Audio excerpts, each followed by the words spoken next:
do a course. So if you have joined us, now your thought, your views, now with the Abba, with the attempt the DNA Pochebia and Mahonte. And before I am the Phobes in Kunyana and some Yatra to Adrena Yapen Pumasibra Papano, may I take the honor to introduce myself, the former Chief Captain, Field Masha, or Hinena Kwame Amo. Abwa for nano pay as usual. Isaac Opoku, Abigail Ashley, and Isaac Kwame Husi Diomi. Together we form the indomitable team. And nano pay the weekend special edition of Ade Akye Abia. Stick and stay. We got a lot. Oh, some people walk around now watching us see ya. Say and yet Ade Akye Abia weekend special edition ya. Want to classes as MDC. And to say yes, I know once will be say, hey, as some way you see. Oh, and yan some nina now bet it. Reason why ya waha. Say now what you know ya. Ya bemu and some no. Nia wante, nia woti yanso so a. Wante ankwan kosino. Ya bemu nina. So 19 minutes after 7. Welcome once again.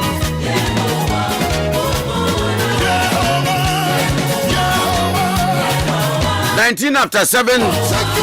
Thank you very much for joining us, especially while we're joining you via radio. So, but once again, so we're joining you live on Facebook, YouTube, I best. I now share link. You know, am I fe not bibia? I fine. So, with the introduction done, Yankaka ya wana watchi, and someone SCC and yani na dear. But they are agent and training. The agent Patakunum Nano. Young Watchley. Na Yanshe said yen Semno Ekokoye. OKFM 101.7.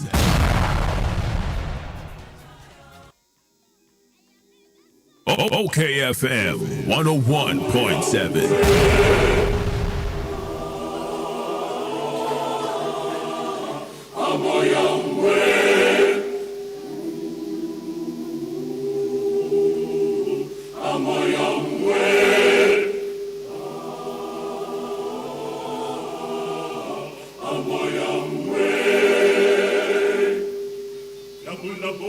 OKFM 101.7.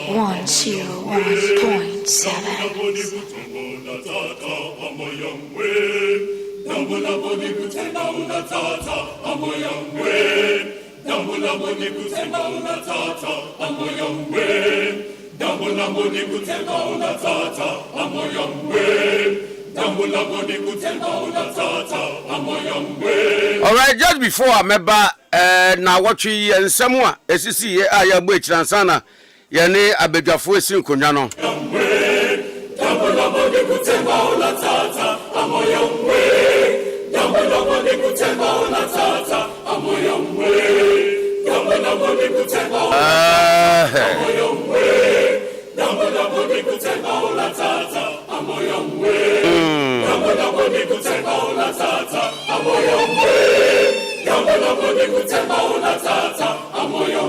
na anopei madawro mamimisa Botiano ECG kakra Botiano ECG Electricity Company of Ghana Krabate wo Botiano anopei mumamimisa mwasam kakra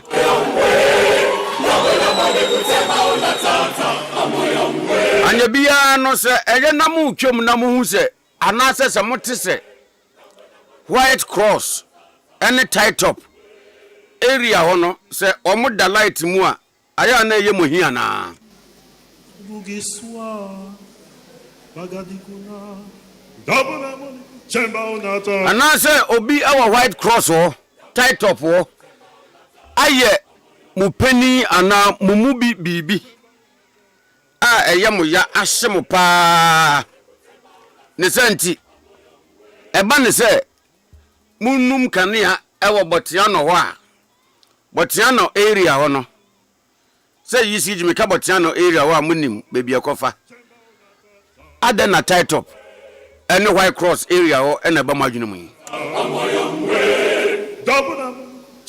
With all due respect, Yamian said, Mudundumun Kania or say, transformer na yes, son, say, a drew, sa area of 4 tie top any White Cross wa, a drew almost so. Namos sa wo boni ni die kwan so nanka moba OKFM moba despite media ya nemu a ya nyemo hwe na momfa enkai bone mra na ye announce to nkrofo a wo ho na wo na wo mo ho so wo mu se bia 2 days na mo de be ye transformer no adwumenti e bia ma me mpesi kan kope hotel na because me ntumi ehyew it will be better say ye betumi adasumu fitana jua koso be kwa winsi aji say ya free headquarters ansana. Thank you.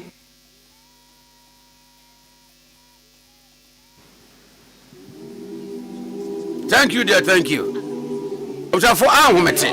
Now we are told say transformers ni bia ye dada and wetin ye bia no we no kwe transformer ni bia ye dada transformer ni bia ye amankuo adwade they can function effectively yet yase dodo and it is a yes san papa mu a but as a film say area yenya nru wo mo so yet na intermittently na light kokoko off rough ye mo bia mane and no be friends so no it as if say they are not aware say baby a wo no a wo bo light ho asem no I said they are not aware say nkania na dum so na me bisa say enti electricity company of Ghana ye ni monitoring system and gadget bia indicate say bia dia ye wo machine use you say area for light echo off ye ni bibisa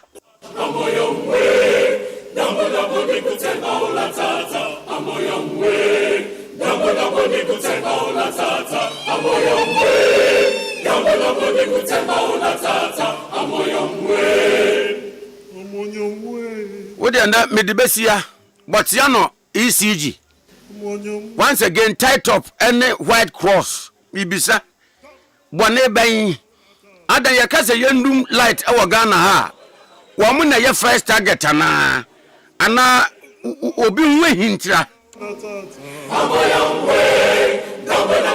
another mu use area for experiment here said yes dum kan ya titro se bia se obi aba industrial attachment a e wona mo de kire nipa no said they dum light said they so light ana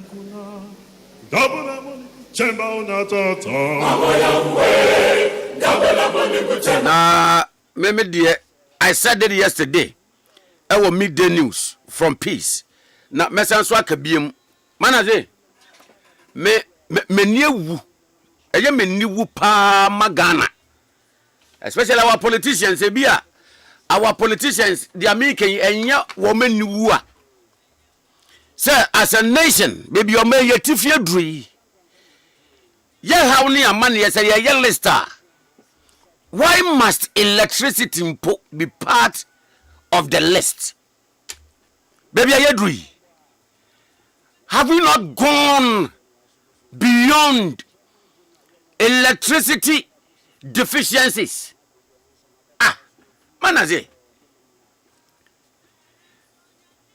yo o de bonyo mama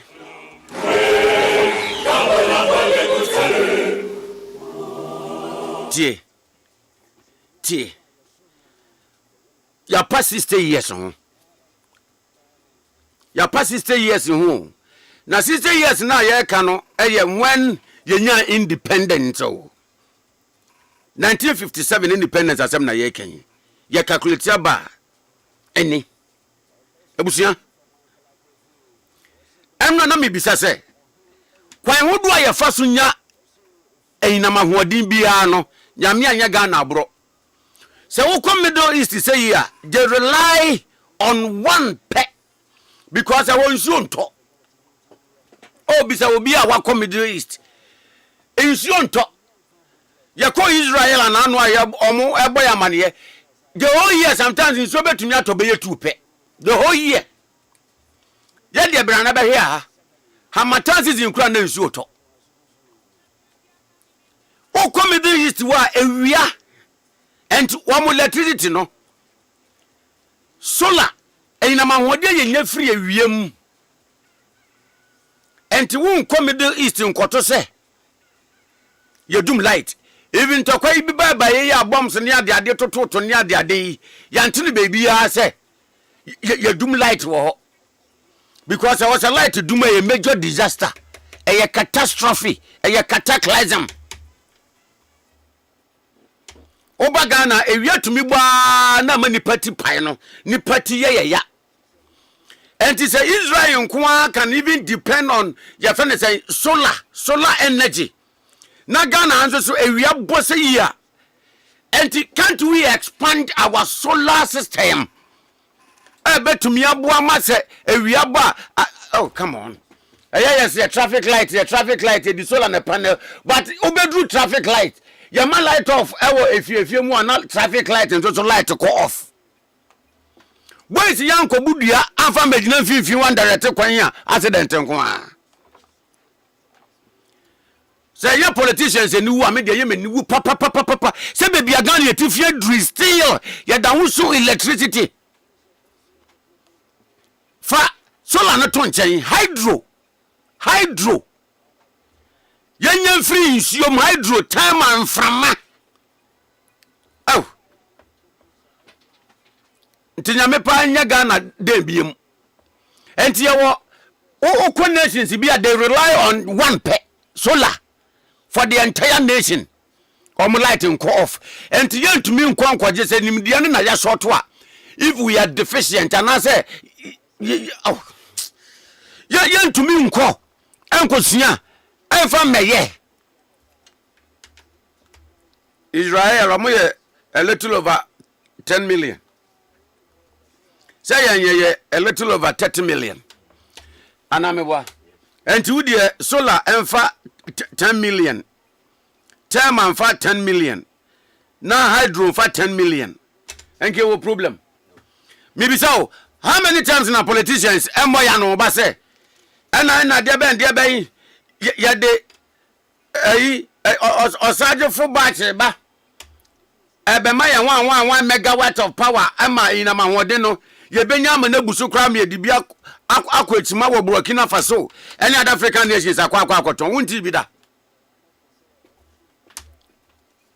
adia ba akwa wo as a nation still na yesu won still na ye major problem pa abanko still a wo pa me yem wanwa ma me niwu when we are talking about it electricity general as I said our media news nim obeka wasaje wo Dr. Kwame Nkrumah ho asem le mu bi ebufu a na say ya ka ya duna kire wo a aya afa na saa because you can't tell me say what the send any sika say one na politician do mo ba mo be eyom sika o ya kosombo at that time what the young fan say population now one or here so the accepted agreed enti okoye na wo mo ba na population ni grow no wo mentumi anya prudent enough anya hwe kan ye hu say sebi aman ye chechiri ya chechiri ko yanim ya so nte ebi beba be kan wonti obi ye duru se yi a meso menya nto aso yesu ansu agida da ya galam se asese ni akese yi kaya ye dam ni bia nkanye okọ ye fene se barekese a akosombo dam barekese dam ni ho woja dam ni ho say no put the my you. What about rivers ye wo we? River Prani otini an kobra ne ade yi. Yen fa nya wi nti galamse fo no so ombese no.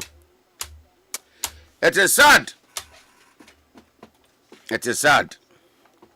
Anyway, 32 minutes into 7. Only me ya adwin fine. Only me ya adwin fine. Ba baby aye dru yi. Se nipa tumi dru baby. Na se ye tumi ka chen say baby wo tifia dru yi wo mo bra. Wo mo bra because expectation bi wo ho. You get what I mean? Expectation bi was at that age in the I was saying ka wa obtain bibi. Nyeme bi wo at that age you say you will be lacking. As a man na your bro 60 years. Na still na dia you lucky. Since time in memorial basin still at down ho na ye ni wu as a man politicians ye ni wu. Na ya tetete ho a ye ya semwa. Mami ko Facebook na nuanum bia ma join ye. So kwa untezo say happy Sabbath to next NPP national chairman Boatie Jako from so kwa unteso. The Bell Benjamin. I believe say Benjamin Maboni ye. Osin man no be God. And he said a lot of Akufo-Addo, and to the extent that Nanado cannot be president. Mr. 2 p.m. Asante Mampong. No one knows tomorrow who knows GM will come to power on a second term. So please, future is unknown. As long as Methuselah in the Bible died. Anyway. Sami Jesisa from Hamburg. Ghanaians blindly hailed the Mahama propaganda government just because of dollar depreciation, but failed to ask some tangible questions about what kind of formula or method they used to do that. Question mark. Just imagine the loss of Bank of Ghana, huge loss under this government. David J said, our challenge is our decision. We take in electing our leadership.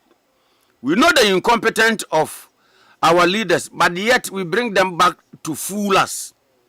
Who do you blame? Keep doing the same thing and expect a different. You can't keep doing the same thing and expect a different result. David J, good thought. And now what be? It is true. It is true. What they were a symbolic organization of. Your friend say,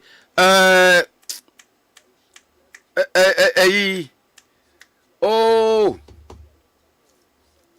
dear, what was stadium you cry, Banaze? African Athletics Championship. Look at that. What they were. As if say continuity any yadrim. About 2 years and I say about a year ago. 2 years, right? Yes. You organize it biwa African Games, and I'm tempted to believe Christ said the successful organization of that one probably and you tender in for this African Athletic Championship. No more so crowd the Maya. By yeah, said the ayat Nyamatro Nyama Basa. That's among the issues and I watch see ya born come and to the young. All right, thank you very much. Thank you also. Thank you also. And to the young fan no cranch say once my bossy. Abusia. Show as on my BBC e kan obi a o. Especially say wo adamfo bi wo abrochire ana ma fufuro bi so a. Especially Nigeria for here you know omotia do am when it comes to competition yeah. Look at the way they are mocking Ghana. African Athletics Championship. Yeah, all African Games come. And think when the template no crowd da ho. Anipa wabano. Our sports ministry one this shouldn't be. One put the yekoko because logistics ni na wo ho. And ya fe na yeko si baby. And ya fe na yeko procure bibi. Bibia wo ho. Just the word go. Nanka way back and yekono. Kaya be the crown ya beka say you need logistics ninti. Afena ni ho prayer yin. And I'm told to say ya bedi for hosting no way back 2024 June. And the sports ministry be take you over from NPP Sports Ministry. Penifo na wo ho no. What did they do? Amen. Ya laughing stock. Ewo amansan anti dia efe nye yefe. Dan kwaku ye boa over despite media ya on the head of sports. Now what you are kasa probably what he thinks brought about this symbolic organization of African Athletics Championship here. I'm saying no baby right. Blame sika say Ato is not forcing. Sikambai, that is an established fact. Say Ato is not forcing. Ato is not forcing. Okay. However, I think that the sector minister did not show enough interest in this competition. Honorable Kofi Adams did not show enough interest in this competition. Ade. First of all, you inaugurate committee no, the LOC no, 5 months before the tournament. Inti Mima Junimu and with the experience of the African Games. Kwame Yekrana, you inaugurate about 2 years to the tournament. We were doing monthly meeting with the sector minister. Near 2 years old. Now who would the 5 months? Kwame reporter Magadache say after inauguration, the sector minister met the LOC 3 days to the tournament. After the inauguration, 5 months as our inauguration. I can't answer. Nansan to the tournament and no meeting.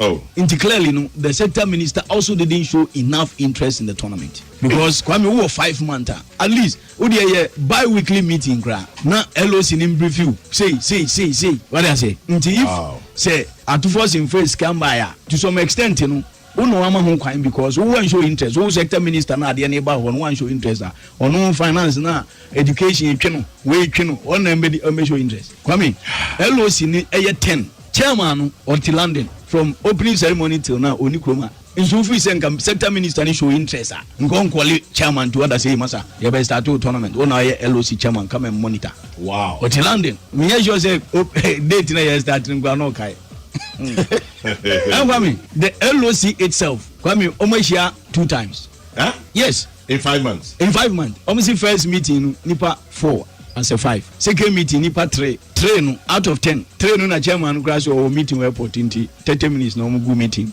and one. What? A year disinterest from the entire setup. And yet to force in one on for scamai. And yamu wrong.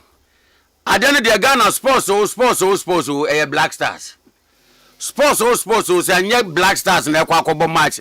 And no bones and Penifonia Bresa Canti, Madame and a Quantraira. And our station Bukuman and the Red Pen or Demarque Ira.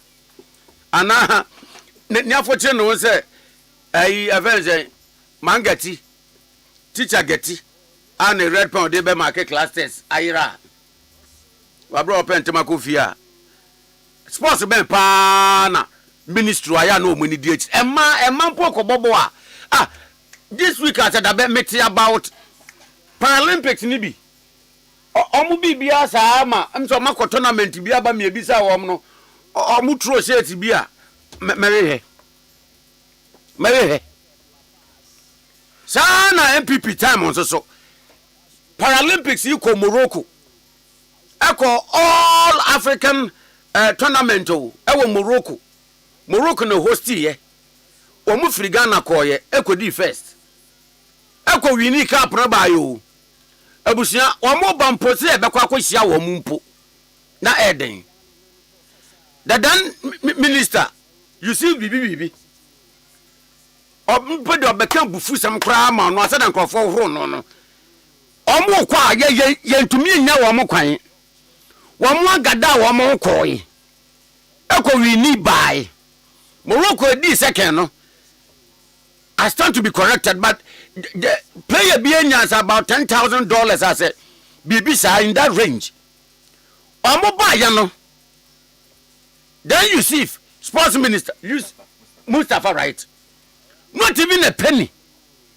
that time no now President John Dramani Mahama no your opposition leader womu kwasra no and oma womo an amount thousands of dollars so munkoche Mustafa then your friend is sports minister to ya buofu. Why are we doing this? Why they are done if it's anything to go by? Are we that serious? Gertrude Kwatwa said most people didn't even know about the athletics program. It's true. Not for crying. Me cry no Monday no. Paper review. Yeah, paper review na many boss na say hey, the other person ni. And me can and then on Tuesday, me na my work piece and opano. And I'm so hit on it say. Yeah, be say. It's true. They are done can you know. Me here verification na yeah. The symbolic poor organization minister was not interested.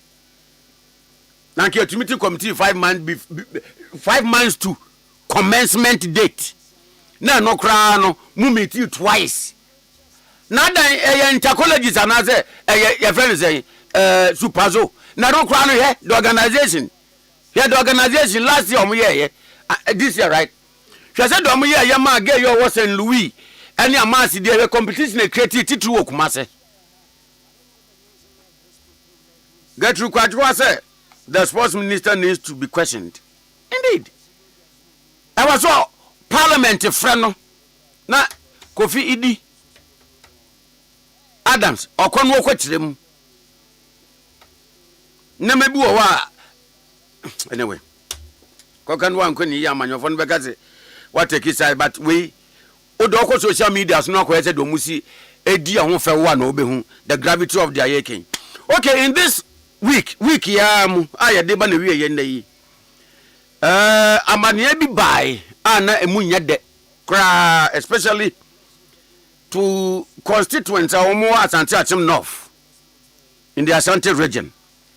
And say the honorable minister Kwame Oyene Frimpong otu kwan free Ghana akopie London through Holland Kodru Schiphol Airport amane free oba ye ne say US FBI for the arrest warrant bi ato no so de ato agija airport akese ne say okofa wa wo mu hia no nti wo mo nkinema omo. That is what we were told amane ne ba ye na lawyer for baako because na lawyer for baako a on say obia ne lawyer bia obi wa o lawyer ohwe ne marital issues obi o lawyer ohwe na juma and obi nso so ne lawyer ohwe ne finances na lawyer me yawo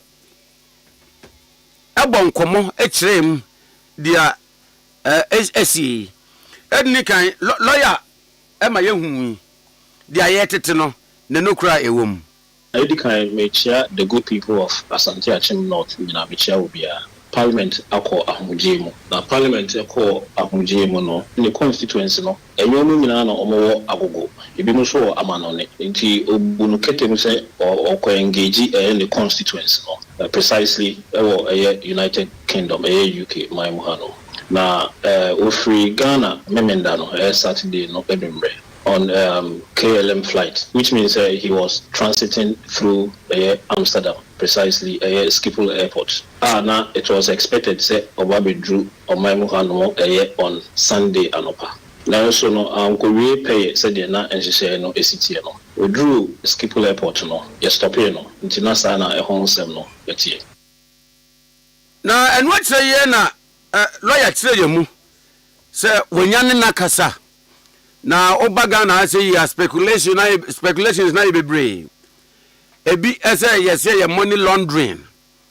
Ebi so I attribute to several reasons to their yatie of his arrest. Na yes pepe na ne ho ye wonyane na kasa. Normally say ye issue warrant of arrest.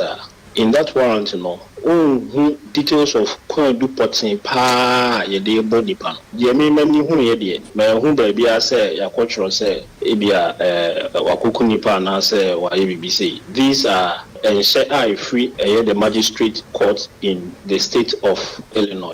Omo country Netherlands mine say ye here assumes we kuma nti say obefa mo ho a munyina no na mo mfa na nye den emre nti sanity na empo no honorable challenge asɛm na ɔmo ka no nti until sɛ ɔmo de befa processes nim no na a complete no untimi en conclude ana untimi nsi ni pise sɛ de ɔmo ka no sanity nti yema no so enfanko me mfiso sɛ ɔyɛ sitting MP, and as a sitting MP no there are some diplomatic protocols it needs to be extended to him. Nti all these things is ongoing. Nti I believe say at the appropriate time matters will be clear and will be able to direction and some echo. Honorable no hoye pa no hoye. In fact, ya twen komo. All right, so Asante Achim North MP Kwame Ohene Frimpong the ba say he has been arrested at Schiphol Airport no. Nti mu kakra na wotwi nti mu awodo e ba ye bi eno no. Nipo ka say ye lawyer Ameyawo, one of the lawyers was several jurisdictions. Okay. Now Farouk Al-Wahab, a global certified diplomatic and investment consultant, South international relations expert, or a political commentator and so. Now what you want to say as a nation, as a ma SCA, on my DNA bet me I found. As a Ghana government, through the parliament, has sent a strong signal to the Netherlands embassy in Accra. So one, our hands are up. We acknowledge the parliamentarian. Two, we oppose any potential extradition from Netherlands to the Americans. And if there's anything extradition requester, the America has extradition requester. One way. In the Netherlands, for the worst case, releasing the Ghana. And America for the part, skip in Ghana, no matter free uncle. That is what Ghana is supposed to do. And she's about the Fanaqua, now a member of parliament, America for FBI request, father the charges, and Ghana parliament. No money in daily. If it is a member of parliament, the parliamentary privilege committee, it's also a body. You will also follow up with the judicial system plus the attorney general and find out whether or not he's allowed or he's liable to go or not. All right, so no. Al-Wahab Farouk any attend no. Now away from Asante Achim North MP, Honorable Ohene Kwame Frimpong. Now say me most obviously a beba hon komo enne e wodwumedi so na yapeni nua gubre. Ko Kerosene is watching you live from Akoko Amon. The intimidation, arrest and insult cannot stop the MPP communicators. Hi to my wife Dora anyway. Now what you so arrest ya the Schiphol Airport Ayemra Aguna West. What central region? Aguna West NPP constituency organizer David Esando. Eba say ono se yachi ama MPP for kra pe bibia owa wo mu na asem ne ba ye no ni botrem hu na ma ono o mokọ nakra nai wo 18 mu ono ba ko eye assemblyman ewo mpotemu ho na onenzem trefo kasa ye kirem how the arrest was effected.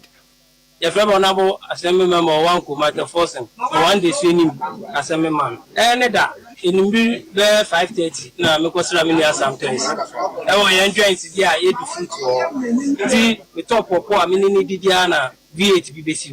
TBC one a book carefully now on our catch him say, na grab your by Unim Hana. Na can it na so kwai tietu abe 5 minutes time na V8 in action so be si o na black one be so e be si nechi nti me mete sometimes in nchen ti do aba ni san ya na oyi pistol na odikitai na o tra water no na oba yan so ti oba yan so na me ka mu say nde the bad day na two so what the pistol one so sign film no oba the third one no oba no oba sometimes no so say on sorry no one no sorry or resist say uncle the black one no what didn't continue walk on am so we are some man who going so BBS here at least me the first person I saw contact me as some say why BB nti what the neck na me no why born ben papa ni so no ye na we be friend am so there be any picture and as me am can normal na say BBI too they rich because here national security or police or BB who be chiro bi anka at least Ghana dey so show ID because ni papa na do so Tinka one identify one na bro. Me no tia bro ze me shake. Nipa na ni obi akitetu na ba kuma etu no so say obi open no on picture. Na baba bi o mo no uniform say ko picture but etu de me no nya him say etu de won fendi ako. No de no phone or de send kotokum. Na or de send kotokum na of no de some test na come fa papas bridge no so. All right. So that what we are still looking at in some cases here now. Eba sa no abranche ne maame ene constituency executives ni bi. Enso ne nsam trefo kasai. Muja me bani mame. My mama. When you be away, me bani bone. Muja me bani mame. I go have lo fa Mentiatio. Mubajo kumiana. Ye money o ma ye and discourage yen. So abai no ye nya ye beka. Say oye bibia nya ye beka ye betro. Ye be say o ma pani mahama. Say de akwoso no onim hu bia ye srew. Bra bontin bekasa. Say onim hu bi nso a and ye sre say woni won krofo ne nkasa. Na de akwo no etwa amanfo ansuru mu. All right, so Abrante ni maame ne executives a wono omo Aguna West constituency obi ne yete say wo mo kasa ye no na eba say Abrante yi as to who and akọ arrest no MPP mpenifo no ye say wo mbedi akira akọ hwehwe bibia wo na wo mo hwehwe no edo kopie CID headquarters na nabi a wo ye national organizer de ma NPP en mpenifo kopie wo no ne nsam trefo kasa na ekowie sei Yabaka say you hear this no yakọ national security yakọ BNI yakọ police a police for na tun safre no ye de sobo ni na e de mo police CID. They are criminalizing free speech media and this is the policeman here. They say now he is trying to attack us. No, you can't do that. Let's speak. Now this is where we are. Baby, I say you junior Ghana, you democrats. This is where we are. Baby, you junior. Let's go to say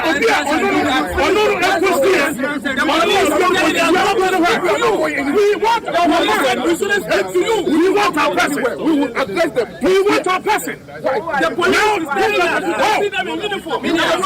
you cannot intimidate us. We cannot speak to you again. David received a message from God here. We don't know where he's from. We don't know where he is. We don't know where he is at the moment. Nobody, we've been to DNI, we are not moving. We've been to national security, we are here at the police, and nobody, where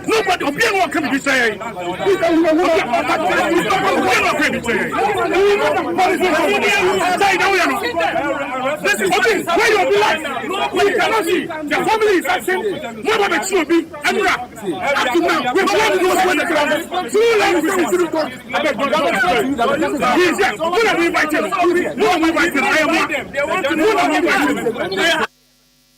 All right, so I'm not going to be near executive scope here. Headquarters CID the course no.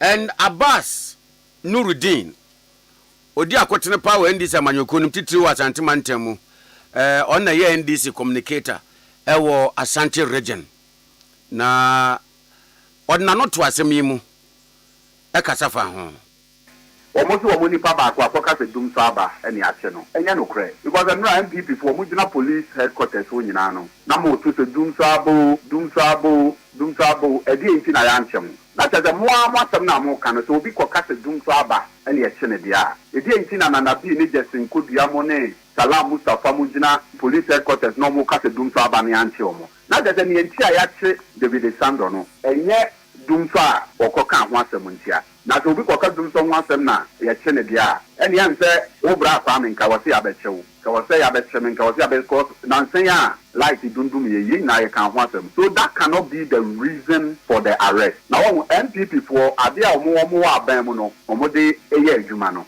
enne ye de samra no a edi omo a omo su ene omo kope da de hye na enti na hye na omo nim de free throw ba ko ma kope ba bi de omo ho ahunta Ghana yo mraman eyo man ya de mra na etintim ye ma nipa bia mfa mra nhye ne nsem nya basabasa na waka say isan so ye MPP ni nti no o ya ade na eboro so o titi amra so ani kan say ye dey. All right, so that's it about Aguna West constituency organizer David Sando na arrest no. Now arrest biem when put them in can arrest because already now some no court. Bono regional chairman of the NPP Kwame Bafo Abronye asem na wo dada se adenta judge bi owo ho wakasa ma nanu etia no e ma asem no court no onya bail no ebeto dwa se no ho mfa no wonte apo tina wo se ye rush no kwa bro chirima no kwhwe no yare enti court date no eso ya wo ba ye no na watwi e na wo court Emma court remanded in 2 weeks in custody. Now 2 weeks in custody no. And also some come by. And come on be every miracle abuaje awo ye kasama funu bua force from Kudema Dr. Alhaji Mamadu Baumia. Okasa say I don't know which aspect of what Abronya said is deserving of a remand of 2 weeks. Then Abronya NDC phone campaign say judge political. Now judge NDC government building. It's not up to the judge to take on Abronya and say they will prove it. What we know in this country, when the NDC, including the president himself, went after the superior court of this country, said the bench are partisan. That's from unanimous says they don't have a mind of their own. It's your Mampenia or the NDC for lawyers about the counterbalance bench. And no Mampeni Mahama Nene Grofo. The new my women and the NDC communications officers immediately. Edina TV so at the warning and I mean generals of my women. And the more police chiefs of my women said their time is contaminant to the MPP. The new my women. Now judge why any more come as NDC for your case you want to quadrental high court. Why name say every political case in this country NDC for the quadrental high court. Ebani saying in a political case via NDC about and the quadrental high court. A Hong Kong no the why name. Yenu come and a judge be and the same Abronya ruling here in a kind of a free my way. And what primary school can almost carry almost. And in answer, and a moment judge, I find a promotion to appeal court. Yenukuma, and a judge is only universe. I'm not NDC among your koi, the Chief Justice of the Republic, or a women organizer of the New Patriotic Party. You have the police for performer. I don't know what is this? Mine I want my way more. When the police for them, when the soldier for them, when the judges for them, I see NDC among your koi. You don't nobody criminalize it. Everybody involved in it will pay for it. Okay, so Miracles Abuaje na yetin no commenting on Abronye his arrest and in the 2 weeks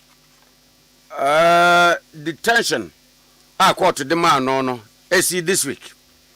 The General Secretary of the NPP Justin Kodia Frimpong and said Abronye sema e course said me my 10 years at the bar the who side judgment by Sabisida say what to no ye do bia between before the police farmer bill I've been on the man, they be report to some of us over here. My charge, no.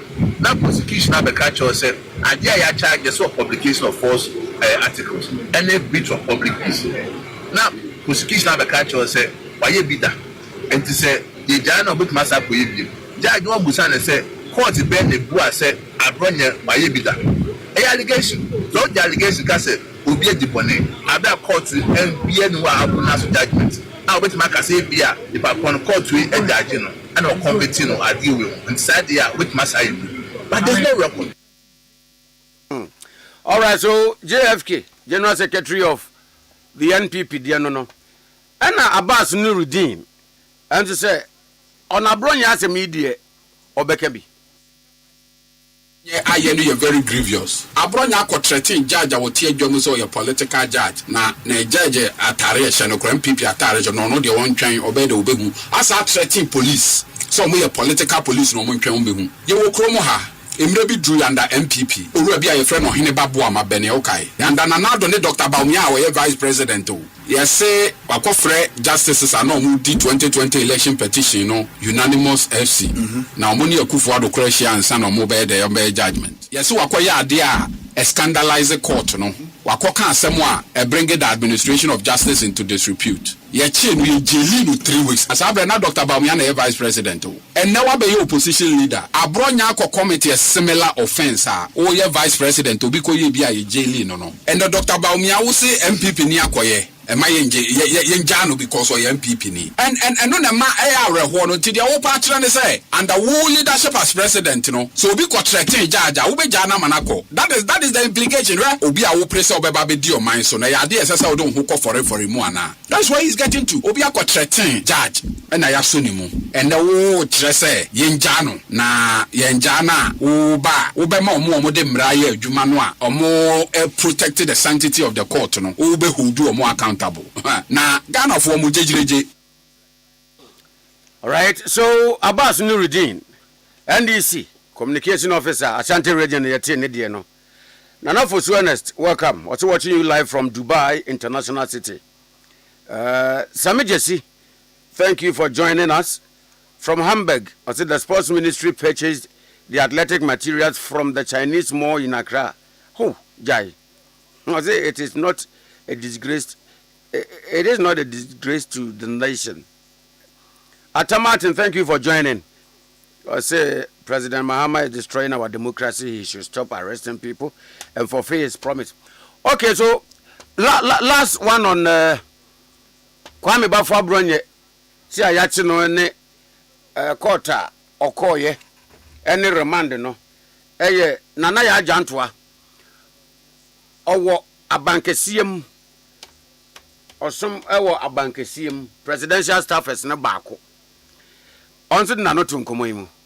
Me ya time me ni krampo wonon be ko no ho mi su ko ne ho de no kan me di su ko ba omi afi me wankasa me ho nsem e wo mu me pese me ka wan fi me ke de be no kan no be kan accountability na before na ne ya tankrofo ani wo kan de me pesa word accountability so wo ba ne so de ni tifie ne so wan titi ni ye no kokodidi obi wa atemu abonten ye sini koto a wonko abonten kokontoko because de bia se so mo asem ye de because se so tete wo ba wo fie chensi ye ni atem ba wo mi asho put his house in order abronye nye dem ha na mete na echi abronye first time na make bi ba na mimpom so ye fine boy abronye dane na ni sa bedidi matem se me num wi ono wante wosi me num wi koko bisa ebaya ma me bosses nyina mpo it came to their attention me to ensakra me nim nom uma me nsa sesi a mepo go to me num me num bi da na wo so me num wi me num wi be sadi wi wo ss can you imagine this edidi matem poto na wo ujajaje ni matimi ka cha jazz o political mo de we amabetumi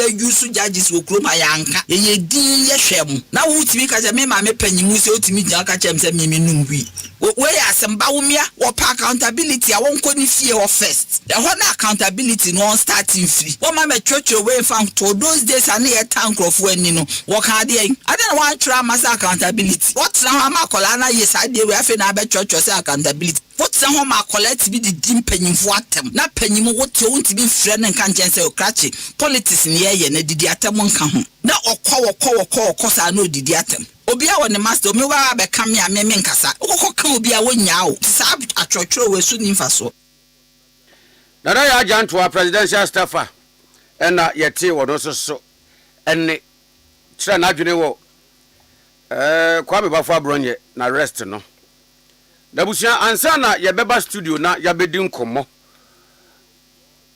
baku bia na ahomete pa see this week young bad time bia janajuma wo ye ne se mumu ya bi no nyesika de ahwe no ne ba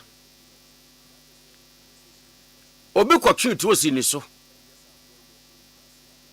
eje ni mumu ska wenya o sentimentum na sentimentum ne nkranya de yetipa ba yese mumu vendor bia na mumu agent bi krofo bia kwatwe si ni so age ni sika o de ye business ni na wanya lucky kra na time o mbeba no wo wa wu yiska o ye yidi ama wawie o dia gin krofo mo ba fe hunsi ni ade ade na akọ na asefem sem ne se this very one I can once a young batan ni pokotwe to di si ni so age sika wo de ye ne mumu adwuma no e ba say oye police inspector Bright appear dankwa Emma nyamencha de ya chino ewo kumase abɔ no kwadu say police you say am robbery attacks are atagate mobile money vendors ewo kumase no oka hu bi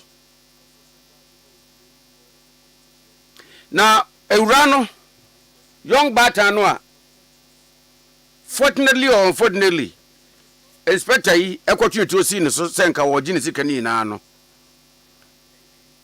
oni Hello FM kumase ekasai yesi yen na ne say me ye mobile money ti no me wo shop said ye de bia me kwa adwuma no ti no ewie mu honum edo ada ewia paso e na nipa ne be parking moto na o de try me shop ne kakra bi e no parking e na o si bae na o si bae na me wo back 20 me banada na gata so kakra wo kwan ho e na me container ni senti no e ya na once na e be sisi akra ne so nti me de entuma pamo once na be sisi ne so no ko wada e na motor rider parking no si begina mechi e o be bia me banada na me tina me so me huhu me ba no ho no e no chia me na me so me jeso e na o ka se me fa me number ma no na o ma obi send sikansi so na me yi ma no me ka se de bi na me phone me nti me fa me number no e ma no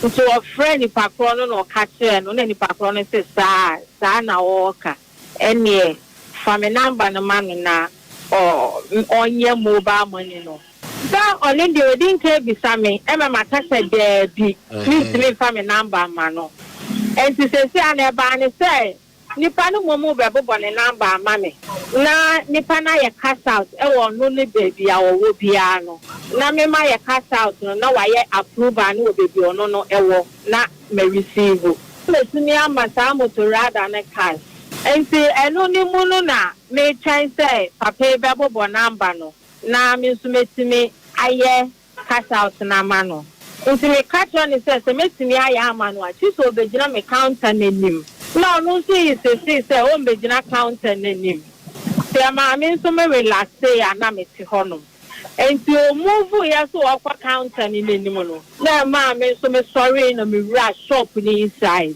so me rush shop ni inside ya de me ti an say hey ma me shaha so me dane me wo say shaha no na we you to it me so me yamu shame elo ka try me say me sika na way and I'm part so me de me sika no e ma no and won si me miesu na won hwe se ni na no no a and me biesu na o hwe na ni na no se me nkata so na we hu so obi edina honum na se me make any attempt e me nipa nu hu a obobo nipa nu tuo abo me tuo abo me ba nu tuo se ho no ka sa na no clock tuo no na kro etuo ne de keke e ho na me mu shime na Johnson say me Johnson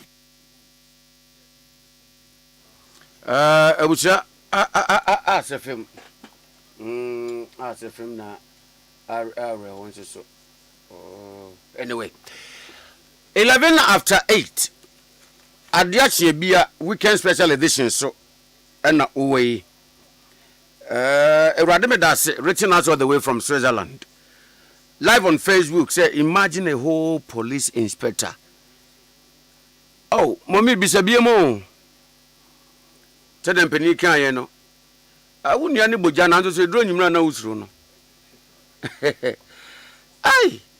Abobi beka wa na ofiri wuntuma mu ampa. All right, so 11 after 8. Ya hwe ni mu say enimdefo amanyosem enimdefo enne also bobeka yense baba beka yensa and the Ekufu a member of the communication team NPP ya hwe kwan say obeba then Nanasafo Ujaba member of the NDC communication team and so ya hwe ni mu say ono nso ebeba tie watwe yem say mpanimfo mi no baba beka ye ho but emra wo ma ye enne de bon kata na pie anope no ensema bi dinam oh daily graphic animo obama ne say oh ya ne IMF ye no omoto abasako mu ye dwane to a IMF na ye NPP amambu abreso se bebia na eduru no eden ye hieska edi aboma no ho bra ema IMF ne ye nheseye na nyamencha de ebre na wiedu se nheseye no ba na wieye ebraso enti oya daily graphic any word about the nation ends IMF program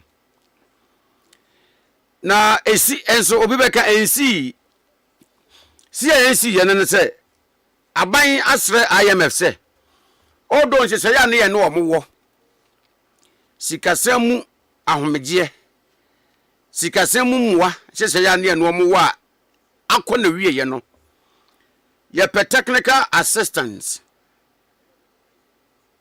technical assistance and we have a policy coordination instrument PCI policy coordination instrument and no omo ma weda yiye wo sikasem ntotie mu e kire mu se e non financing instrument no country bia one IMF ebo bia no utumi eba sanje seye nimu nti eno ne yebise free omo I believe say yenya omo maweda yiye wo sikasem ntotie nimu ade wo walk us through sa technical assistance no ye policy coordination instrument no the Ejinapote.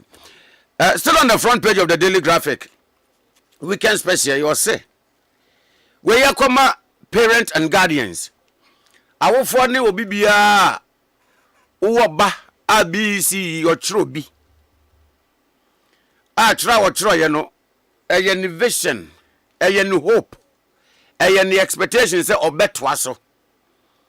So, Obano, busy now, Trobi, you know, and yet, no woman abra ba kwanto na wieye no obeto aso kwando because at the same time American no bu otro bi si ni wi a yes o obekwa akosia adwuma wotumi ahu te de asitro ni din ene otumi kabrofo obi kabrofo kire na otumi ti na no ne de ene eno ano no that's all bro bi wo a beyond BC a watro no obeto aso akọ senior secondary school and senior technical school CB na no na perifo de aba Director General of the Ghana Education Service wakasa ma Daily Graphic de aba enne part your parents and guardians mo sempa o say enkura na wo motro BC wie ye no on be report to school September 18th of this year September 18th and me can say the bayan so your parent and now your guardian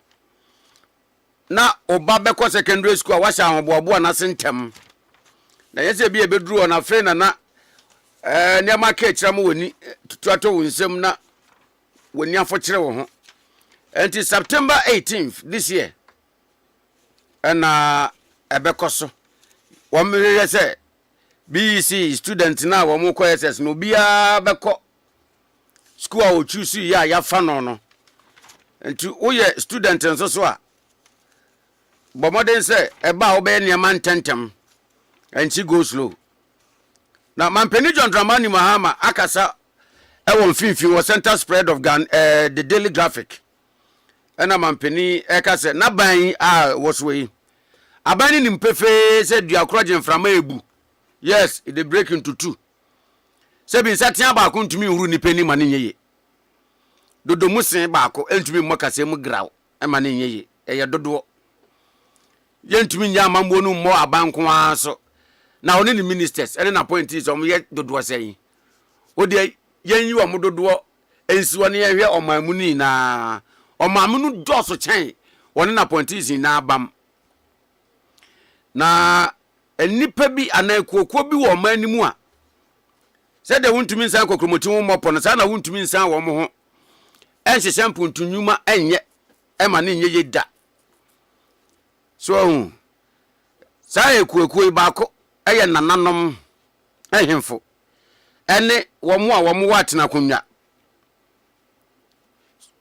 womo ne yi omu free oman ni buo ene oman ne seseye mu a enyeye enti aban no aye nseseye a wone traditional leaders no beto kese bɛyɛ collabo obe future traditional leaders no ɛwɔ ne dwumadie mu na mambo hyehyɛ mu na wɔne traditional leaders ni na 1 2 3 chobo yei ɔmapia ɔma no akɔ enkunumdie mu empuntu ani yedie mu na away from the daily guide in so on the front page of the daily guide asem no a daily graphic bo amane we ni mo no IMF ya ende bailout no daily guide in so de aba say bibia wo ne wieye ti so kokata fa to so miensa wo behu Kristalina Georgieva IMF managing director and a Bank of Ghana Amrado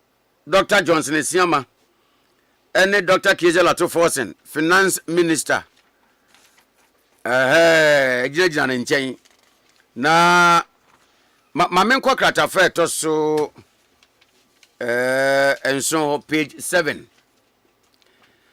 na wo jiju susu na sa susu na wojeje no ojeje a sikare no de adwane ewra bi o wajiji susu over 10,000 ojeje wiye na pabam ojane yenso enya bebi ankoche ne boyfriend dem wana je wetu asre Jennifer Jenny na yeza ama yakochi no yakochi no ewo ne boyfriend o chene dem o na page 10 Prince Fifi York na chiro amane ana wa chiro amaneboyi se penia oda National Service Authority NSA penia oda no Ruth Della Sedo na krata yi se na wodi ni birthday manager wote na party a krata yi se oto no National Service Authority wona ye party ketwa o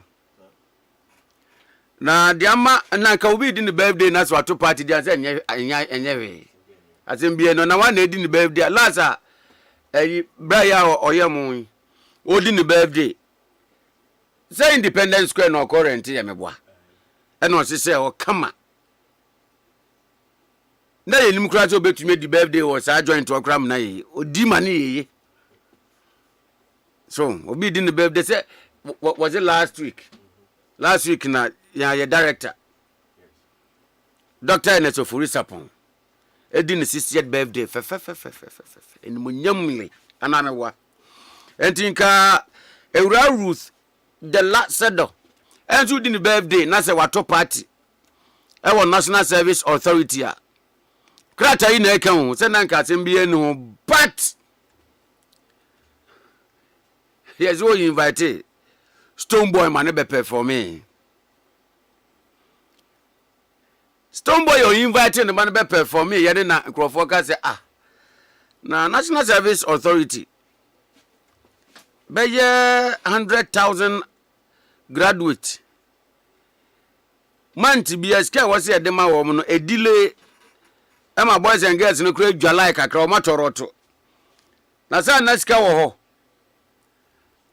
ho said do betumi dia to party kra invite Stoneboy eno na ama hun komo na ye bebre na me bo mi hu can it not also be say be a Stoneboy crying na danfo Oza utie sister Ukraine din no Ruth the last sedo obeye Votarian by all means and na Stoneboy so say Votarian anamwa me da me speculate you ebietimi abakra say bia omubọ nton wa na omufre busiem ana ebia oyada no because minim Nkrofobia na artist bia aya omopo bia asem to the extent say nipa na yi birthday kura omo voluntarily omutumi call without charge media dia minim na make you say if bibi ewo obiemu dia ti say odi ni birthday na Stoneboy akwa bim akwa anyway Krata say she has been criticized Ruth Delasedo over birthday celebration. Na medical enso na akasa say oyine Kwame Frimpong Asante Achim North MP enkraba say ya chi no ewo skipo no oye brother oye ne big brother na wati asem no nyame anim ne waye few calls ama said that na what ne de ya no kre na etisampo a oso obompa ya se Ewurade se Ewurade mfa no nyim na onye no 2-3 minutes after 8 live on OK 101.7 FM.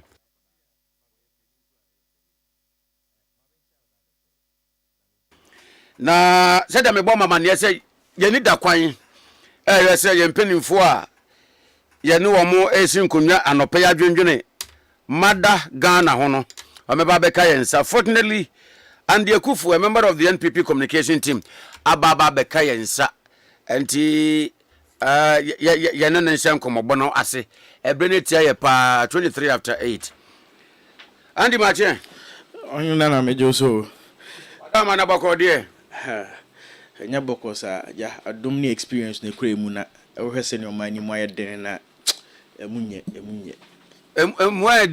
emuayeden Aduane na enso wa na se skanu a odi betobi se obo akwa mitimi da na sorry na chese show kra de me hwe me fan no nensi so minue wada si musa hwe ne kala tie bibia otena na se yenim se wa ban na wo so ntini ma light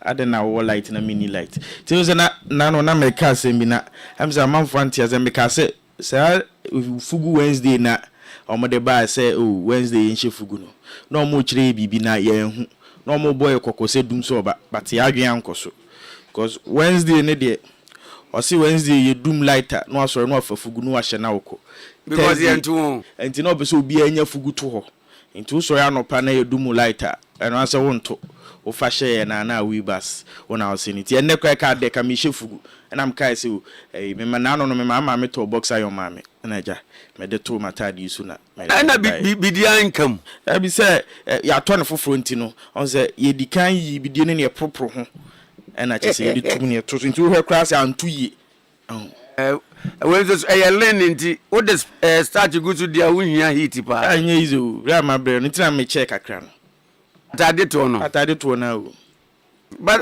fugu de ya wo kan Wednesday adan obi say Tuesday nkwa na edum light o de bi say no na opese obi a pa bi to ho nti no so ya no pa na edum light say Monday say Tuesday say Wednesday o fa fugu share na o say because he be official be part of us to fa share na o sing mama na say Andy kasana na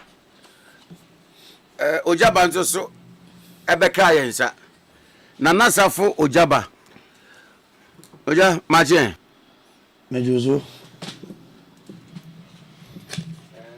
boko de adon memo ya so rest de amodi am di wura ya Chelsea say me ho de na me ba ni ma unse minu ya toto bonkum ni fa sa we are the MPP opposition to the yade o yade opposition ne bo chire wa ngun ya age bo chire wa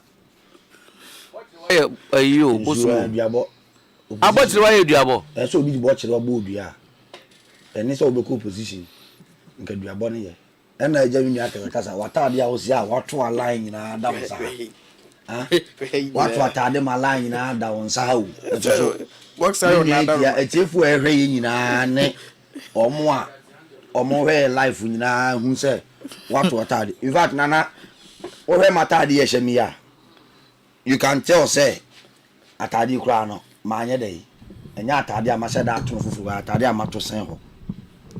The reason is that now nim so medum light into to sen ho. You see anya first time one the person me nuana tia say anya first time ya dum kane ni anase bi adum so your experience ni in the rationale behind akoso more dam Kwame Nkrumah a reason why ya de baye no eye na eye kane adum we have you offer ye nyina papa kofo o ma so fufu ko bompa ye say so yi mfromra so nyina bu dam ne ye kane adum ya 2007 afra na maame ewu fufuro ni edum kanea sa left right center minimum vie ba 2007 bia na usa se no wanyini dia obehu kanea dum ya de course President Rolling Star ni bi wo ho ya papa Professor Amos Star ni bi wo ho ya papa John Dramani Mahama Tam ebeye kese and as a leader and as a visionary leader or the pragmatic measures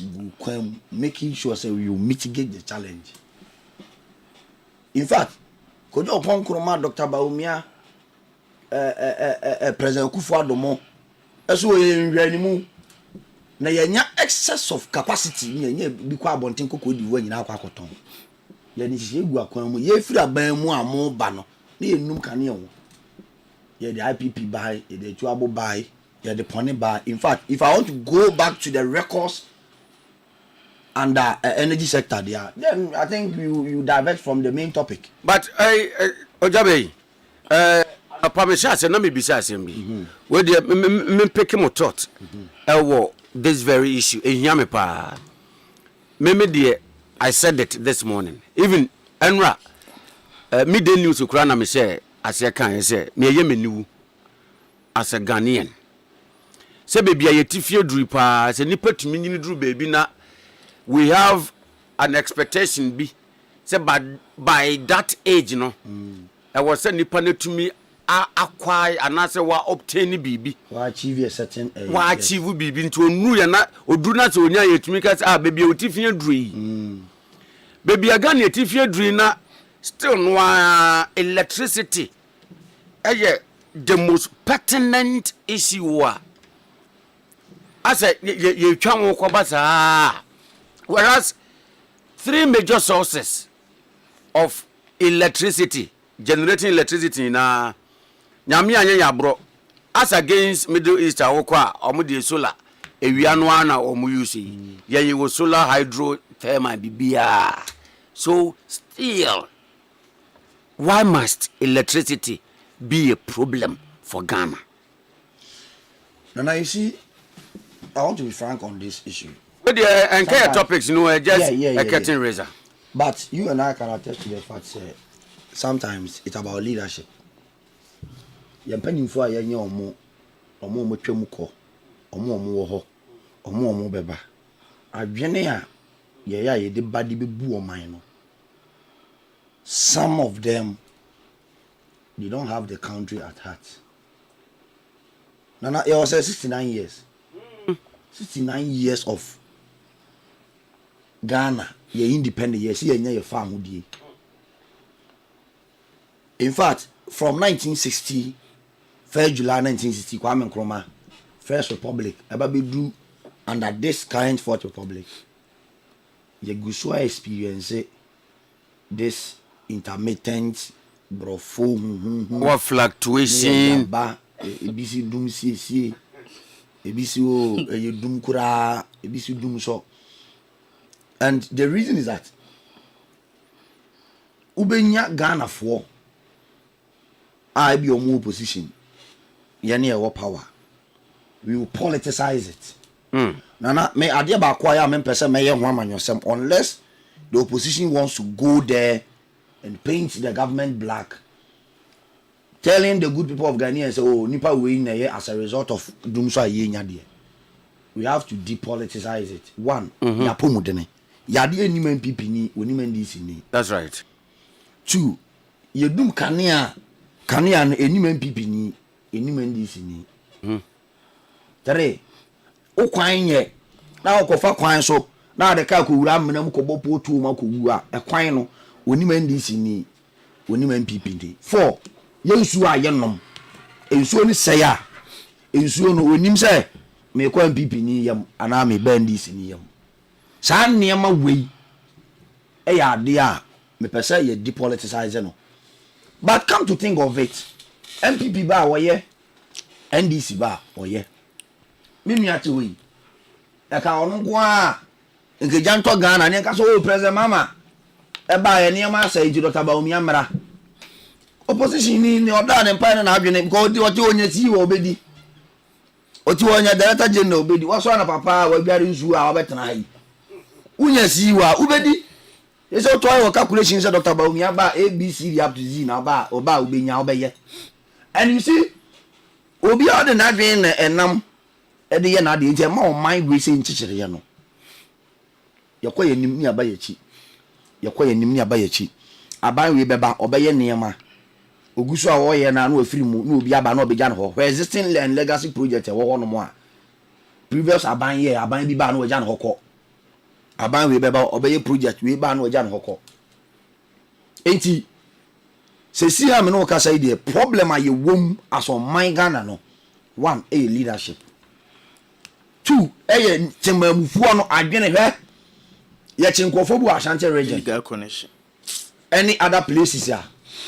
Obilibi say so twaja tuma na okotu pole bi okwate wire bi ne edum kane na Ghana fu bofu ne da kwati President Mahama. So let's sabotage the government.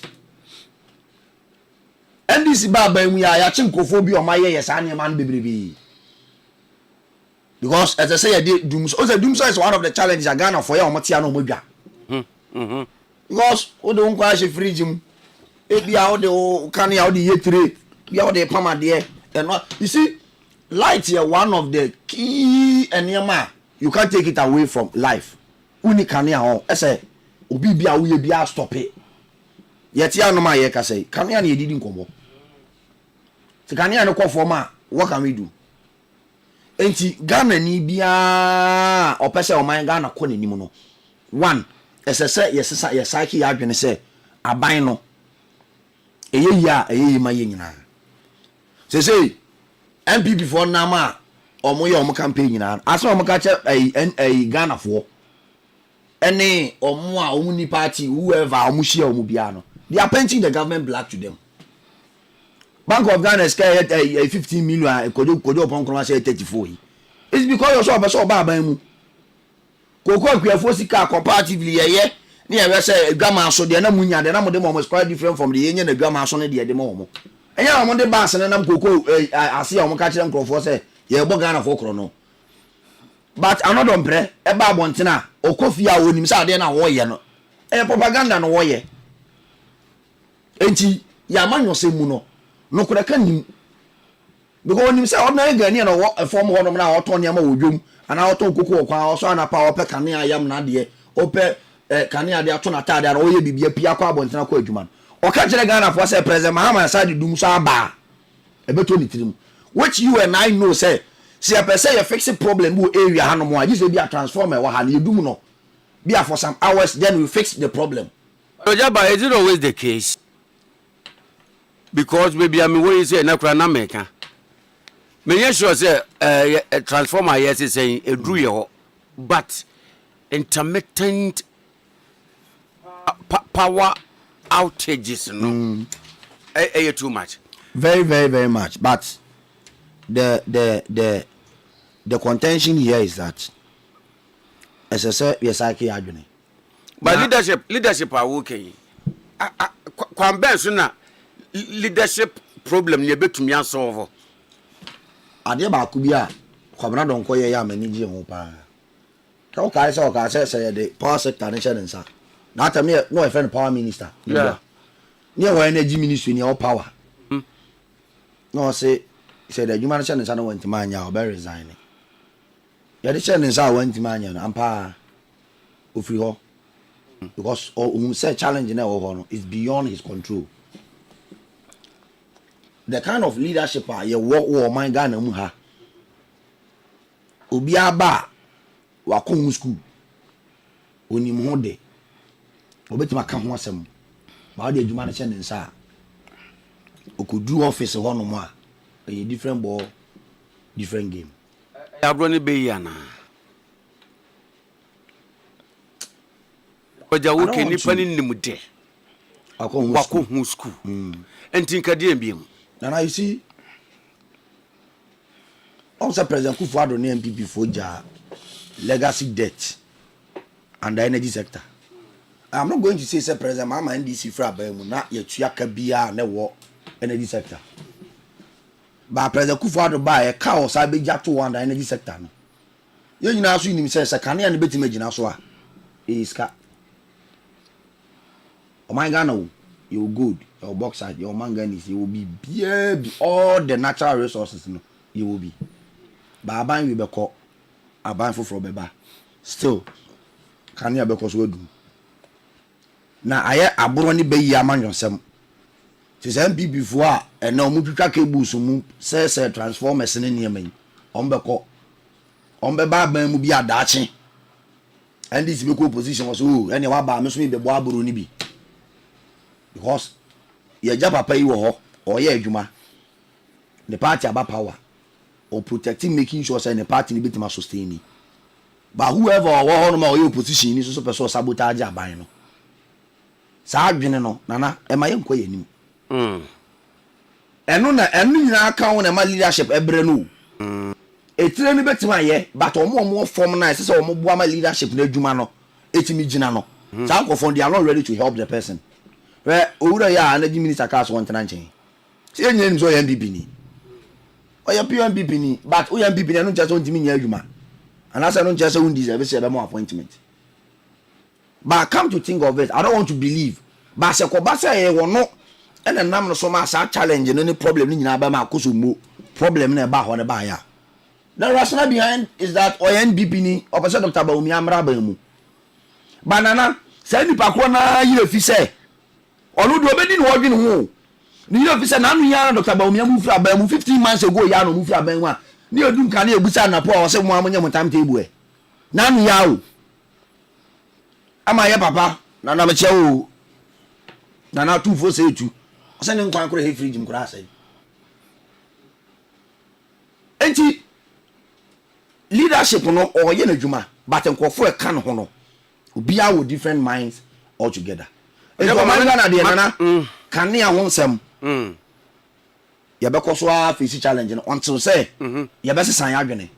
Ebio ya pom de ne. Ye me say ya face no bear syndrome from Kwame Nkrumah pest. Utim do obi ko hospital yes empa ni ho.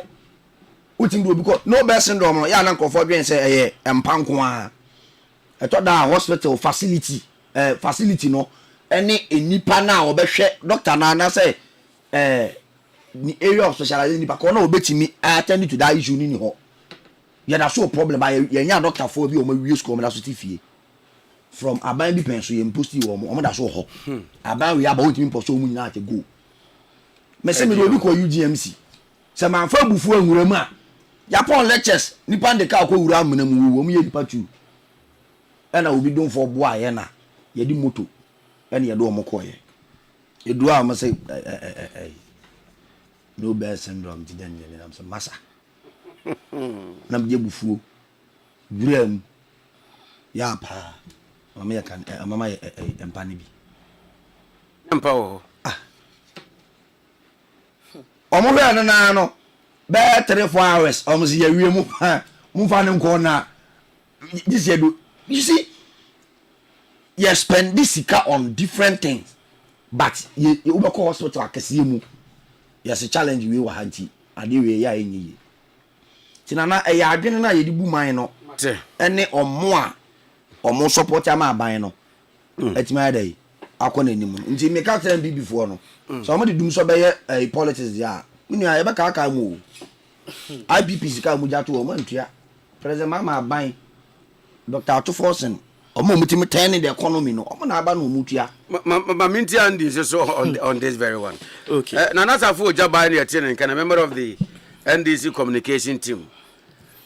Senior and asemi enye wa mete dum so asem we de bia na asema me kai say you see senior kan no or 69 years what has changed de bia asema me kan say it's not about brofu we yes but let's get the job done me dey me kan say we na we de ka and we are see or de ka no otena ba mu 8 years when no more light over 15 months here dum so ashase osi akosumbu na baby ash plant bi na de ende started that be dum so started kwan say na de we and as ma make can say we don't care how you want to explain it but the real issue is that aban by President Akufo-Addo by yatina aban mu 8 years ye mfisi dum so it is a need what about 15 months and ana etoda yenua NDC for amro mfi on say government one mahama one no na or take over from the NDC president and not an NPP president.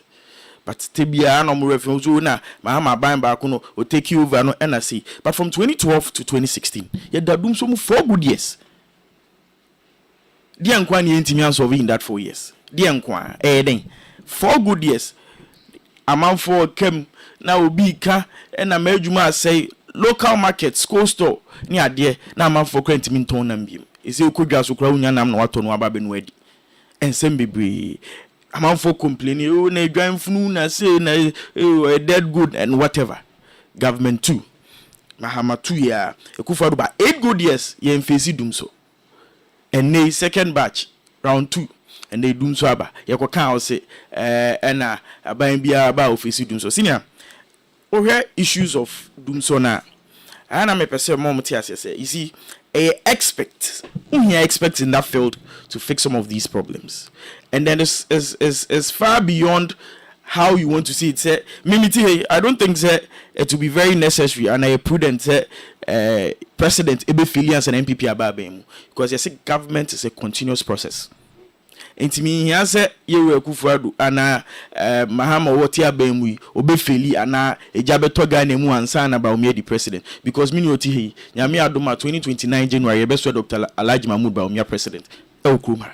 Intimi he say Mahama be feli ana say the only thing I hear in person say aban na oman ni ewo mu no obi apese oman ni tumpon, but dum so problem there and affect MPP affect obia, so they should look at the real problems and then solve them. We don't care English and how you want to term it and obi jaka fix it no nipa na so ja otra be mu 8 years when do mo light, so fix it. And na you want car and I say no. And then if you look at the energy sector, one, a fuel supply. Okay, factors are affecting your minor. We are looking at fuel supply, distribution losses, and debt in every energy sector. These are some of the challenges. But as I am say, committee feminian say, if we don't want to do politics with it, politics aspect and change. But the real issue is that we can look at the other side of it. You bit me, I empower solar into our system, because in Karimwa. You cannot throughout the year, every time we are bo. And to say it's me and power solar. Now you take taxes on solar so. Now for your head quite a it be a small houses loan on solar. You sure say kebe easy some of the pressure on our energy sector, especially when we know that we are only dependent on this. These are some of the things that I was say abine he na odi anim ni etimi ye. Na or can hospital sensem. Senior agenda 111. Yenya ska say they complete agenda 111. What this week committee say president obey no complete ni. And yeah there are there no because government is a continuous process.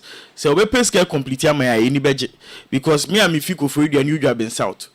Agenda 111 e work for dia. Be edu no. We sure say a new kon ho kakra bi a e betime complete. Enti issues bi anka obi be face original hospital St. Joseph e betime di bi akohonom na amaye manfo no ho atomo. Enti with me say e be say solve such challenges we nyina ye hwe looking at projects na e wo hodeda e betime abo complete ama abo man no, because all complete here the ordinary citizen and ho beto no enya MPP ni enya NDC ne betime ba say NDC ni kwa beko hospital no nya mpa na so. Until let's find ways and means to continue all these projects. Yera President Akufo-Addo jae no yento aso ebebo mani na ye hia se Mahama be Filians and Akufo-Addo answer about me the president, because opompo 7th January ebeso Yera Alhaji Dr. Mahmoud Bawumia as president of the republic. Na obiem failure meaning nipa na bono ho modern or perform what will be Ghanaians reasons and a reason to vote that government out? The truth is, yehu NDC amemu, and yehu MPP amemu. Ubia nimse MPP for bomb homoding. Ghana ni bia nimse MPP for bomb homoding. Ana meka se 2024 elections are yekoi. Enya se na Ghana for some tuma NDC. Na enya se, but ye MPP for bebe na so e decide so monko toaba. And it's not because the government was not doing well. The government was doing well, but there were other internal challenges that you face here. Today, Biana Meka say, NDC amemo ye nimde besi because ye 2012 to 2016. Inti edada na rensesa. Nemum, niamebu ha is much more of interest to every citizen. like health issues, doomso issues, those things, you need to fix them. But when it comes to economy, you say na BOGCK and 15.6 billion. But I'm confirm say is around 34 billion. They've come to confess because if you look at the other account, which has about 19 billion, and omo use standard norm usually I think say omo use international one, but when they use the BOG's internal audit process normally, so that is why they only reported on the 15.6. But they've come to actually accept the fact that it's around 34 billion. And then we say they be make say can no mabono and you can na problem, but most of the things we have na ke me avoid it. Gold gold transaction BOG aboka but can aboka around 9 billion, but gold board make a profit of 900 million. But the time no near fact you to gold no minus no direct. BOG beto gold or minus no direct, but BOG beto gold or to fee gold board. Into gold board make it profit, but BOG say we're running at a loss. And inflation above from and all of that. How did they do it? I mean, look at how you see it can look. The figures can look good, but the real issue is that from there it doesn't reflect. Into commercial banks, they made profit of around 14 billion, 15 billion, of which 14 billion was even coming from BOG. Because come to BOG for so 14 billion out of the 15 billion commercial banks made profit was coming from BOG. And these were all measures put in place to make the inflation look good on paper. But in actual terms, from it doesn't reflect. There are a lot of things about where into inflation I'm saying, but a comedy. And inflation, I don't know him say Makokrum, and say and nay Makoton so 4 cities inflation above from Timekwa 2 cities. But the percentage at which it will increase and Abia so better. And not necessarily say it's only 4 cities so the inflation back from America 2 cities. And the Abia radio that from 2012 to 2016 we saw the Mahama 1. This is Mahama 2. And I am telling you that we know and we believe that with everything they've started doing, in fact, December 2028, Ghana for Betuama, you are Alhaji Dr. Mahmoud Bawumia. A member of the NPP communication team and the Akufu. And now you're can bring in the time to 49 minutes into 8. I think we're joining you whether on social media platforms on Facebook, YouTube, and the others. And as I think we're joining you, because of so frequency modulation 101.7. Yamuakwaba. Ade Akye Abia weekend special edition so any. Na ben for Madaroma ba ku bi mu a me pese yeti free hotel na yeko mainstream no mu African Athletics Championship here. I'm told it's in the crown of the baby. Where the message is free. Andy so. And the minimum se bia when you dey chire kakra. Publicity crowd form. Publicity wo form. Ti kenye enanu news a obi ko bu akura na babu ye kranka. Emu bi kra ntese bibisa akoso. Nti de bia me ka asem chom se omusua de a omusua ne ye. Mama asem na okay. Ndisi foi. Oh hwe de aba. Oh hwe. Mo make sure because senior eti on mine hwede ehu ye. Nim guase kra ma on mine no. Se me ko bu akuru aba nebu. Ede ade. But you see here the okrum ha yehu all African games are under the leadership of Mustafa Yusuf. Yehu their course. People said a lot of things about it, but truth is it was very nice. Look at the entire all African games under Mustafa. The publicity, baby omodaye, omedidim, everything was perfect. Enti idea there oh yeah, I thought that boka ya idea, boka ne ye, especially when unim say a bete or mine enemy. Your all African games say me sure say obi country bi oba bi ebeko ni kroma ka say Ghana for mom homode and na mobile no omo face issues that because everything was on point. But with all the things that me who media ne so ni ade enimguase kese ma mine no na me kobu akuru me de ma besio me be hwie ebu. You see, these are things that we can avoid just to make sure that we save the image of the country. It's a toda you see, make sure that the right things are done. Toda so and now by we budget we should say it is good that you want to save money, but if you are saving money, are we getting the quality? Because there are certain things that quality in here, especially in the international standards.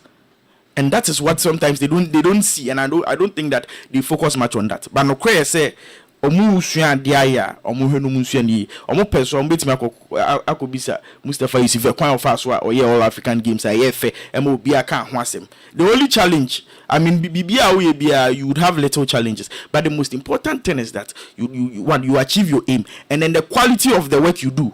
And then obemo bi abo abaso obi oba All African Games and the Mustafa time bia Ekufado time bia nim say All African Games ye ba ye de ye ho dwoye ye nya baby pada ye nya be na media house bi obi timi na me some of the screenshots posting about Aduane omudi mi twa mo koya na ni ho bi ni adelete fio na say na say ye report here dey ayesura na dey to abro nya mu ni ade ntina amanfo so hwe omhu ya na Aduane ben ya.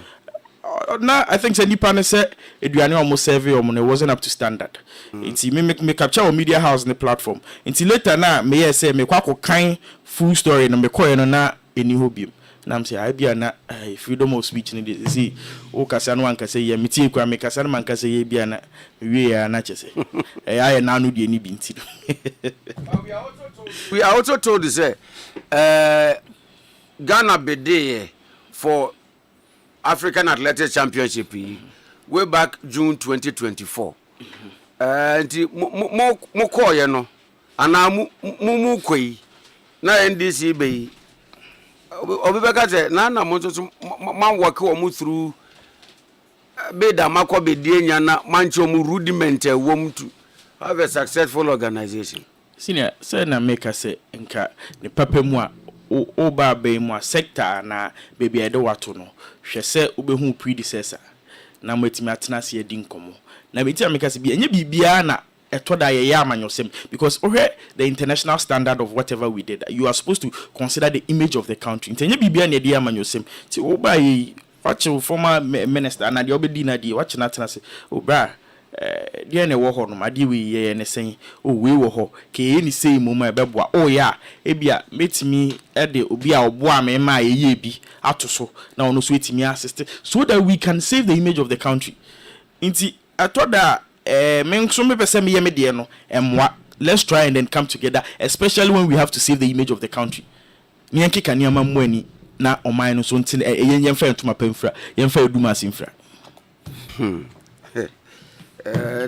One thing once I'm crying to about news. Man, once I'm on Teleba News more. On say, All African Games. Sincerely, to be very honest, All African Games now, under Mustafa na it was all over the media because the more involved a lot of local medias, like the media houses and then it was almost everywhere. But where the man, once I'm on Teleba media more, let me say BBC Ikoso. The publicity and everything was poor. Man tell until say because chance on sa comment here na make Aduane comment and sana later me ko video na obi ko bu akura ba ni buye and I'm like, oh no, I deal with the Mfata Ghana 69 years of independence we Mfata Ghana, and then I think that we should be able to do more moving forward. No say bibi eni no mo be some here, they should come and seek expect ideas from the NPP and we'll be able to give them ideas to solve them. Ojaba Mompa promises amudima ye na China African Athletics Championship. And I mean if you say what MPP has done, competition be tight ma mo beto so se mo be bia, you want to do better or best comparatively to what they did, but where the no se Ghana ni ba bi nya meda me boa se Ghana ni bi nya ma ba bi nya meda me boa. I think that's the first time, right? I'm saying high jumpers in Mubako. Was the first time, boy. Record bien which you can't say be a first time one. Maybe you can't say be a first time. I am looking at the organization. Maybe I'm coming there. You can't say be a first time one. Nana record be cherry. Say as the first time I Ghana need be. Let me have phone from how to Libya. I record. Ghana ni baby nyame da first time. Now you see, na meti hanu mo ka say, ya wade bu on ma ye depoliticizing no. Na you make sure say, you be ma the image of the country no. Are you good? Nana MPP for nkrofo say, enti na Omagana enkoso no. I didn't try. Na propaganda mi nua te anu ma wo ye. Mi nua kwa so ye. Hwentro a mi nua te hetwa. Nti obi aduane a wodi nye aduane wa osu u take screenshot okọ yeso eni ho. Kamenim se nka bia nana enkomo aye ba bedi ne ha nei. De meka bia mechero ba bi kuru firi ba ne the sources. Sa de edi nkomo enya me betwa screenshot. Ena me twa screenshot no me kọ ba aye no eni ho. Masa na ye aduane be na ye nkwan anase na ye mu ana na ye kako ena ya ntoto ho ni ye. Yeah, be report by and say Kusiano, ye ma or more half. Your mom could have. And I no say, Oje chicken, I won't get fish. Oje fish, I won't get chicken. But you would be no. There be good, man. You will be now reported. Voila. Will be reported. And the MPP needs young man a report or reportee. So, say who's our reporting in India? You're authenticating us over and the correct. Right? And I bind we. Say in Legon Stadium. Yeah. And I bind we on. And she be a sports minister. You are Kofi Adams, the Guaquem.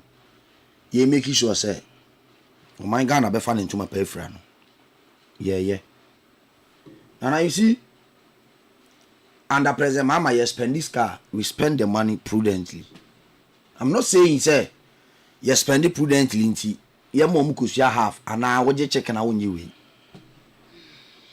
masa na mo aban mu na anu ya o na ye po obi age afutu afiri ni wa wo se Mustafa Yusuf ana friend say ono former sports minister on ye nkwaje afutu afiri no for den all African games so and achievement ni den ne time ni nya first time obi age meda ye nya bi ade afutu ni nkwaje free MPP for Mustafa Yusuf for ya ka omo che sports o mini sports ho dia o se Mustafa Yusuf na yen consult no ne musa no record under Minister of Sports for what be specifically oka with organization of events and your organization bia na o ye nkuro ma so obi kwaje afutu free no publicity no menu ya na want you memete eje wo na want na pipi ni kura wada de obedo wanyane no nana MPP ni awada wo ba oda kanea mu wato atade ama line na mu abati wo siste na yadum kanea de bia mu MPP ni obetima ye no wada kanea ma de air condition mu wadware asra kama hwe watete obodwe se fan boy na esi ha still na wo se dum so yadum kanea wata ade so na esi ha wato fefe wo top ye she oni bo de nche me de enso wo ti anu wo se yadum kanea MPP ni tana maka to say obi stick abu na obi aduane o take screenshot no wi e okwa na ni ho but stick there be for the boy you now you see every organization bia no you face a challenge organization bia ni one ma wo be ya tell wo ye wedding manya mo ni bi manya we bi it's common.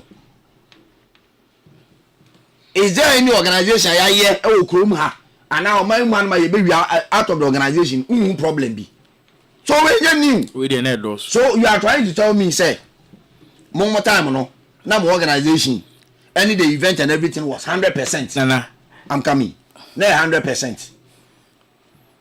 So after some organization, you know, publicity ni bibia money 100%. No achievement na dey.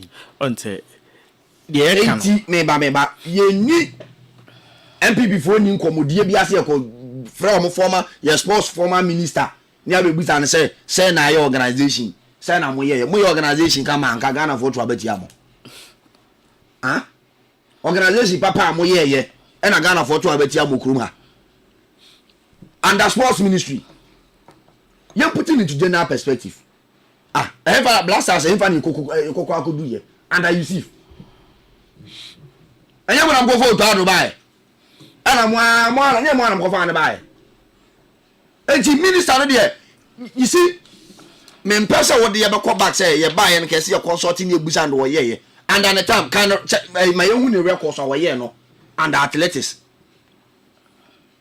ye hu ni record so uja ho a wo say these are the reasons say ye kono ho ni ko bisa no yaya adwuma na wie there can be a challenge for all you know the watcher aduane no can have issue with omo person ba be didi no so obi ka say obi a wuyi akokọ na wunyi fish a is it new na enya no nkwa no I'm saying is it new yeah na admittedly yam fa say you can you no correct is it new enya no nkwa mota mo che emu one plate abonchi fu ana onim say no na no many time o enti omu communicate ni wi a omu hwe video no mehu do di first ni do di second omu communicate ni wi a no many time I dey check say 100 meters e bia we na di omu communicate ni wi a no ma ba be hwe video na we dey the omu organize dey come be for super zonals o senior high schools for super zonals no mo ye no na e fe kra chen dey omu ye and oh ya dey at your mind ni hwe dey mo ye na ya communicate wi just say be gina be hwe video and say who do di first do di second ye come me en kire mo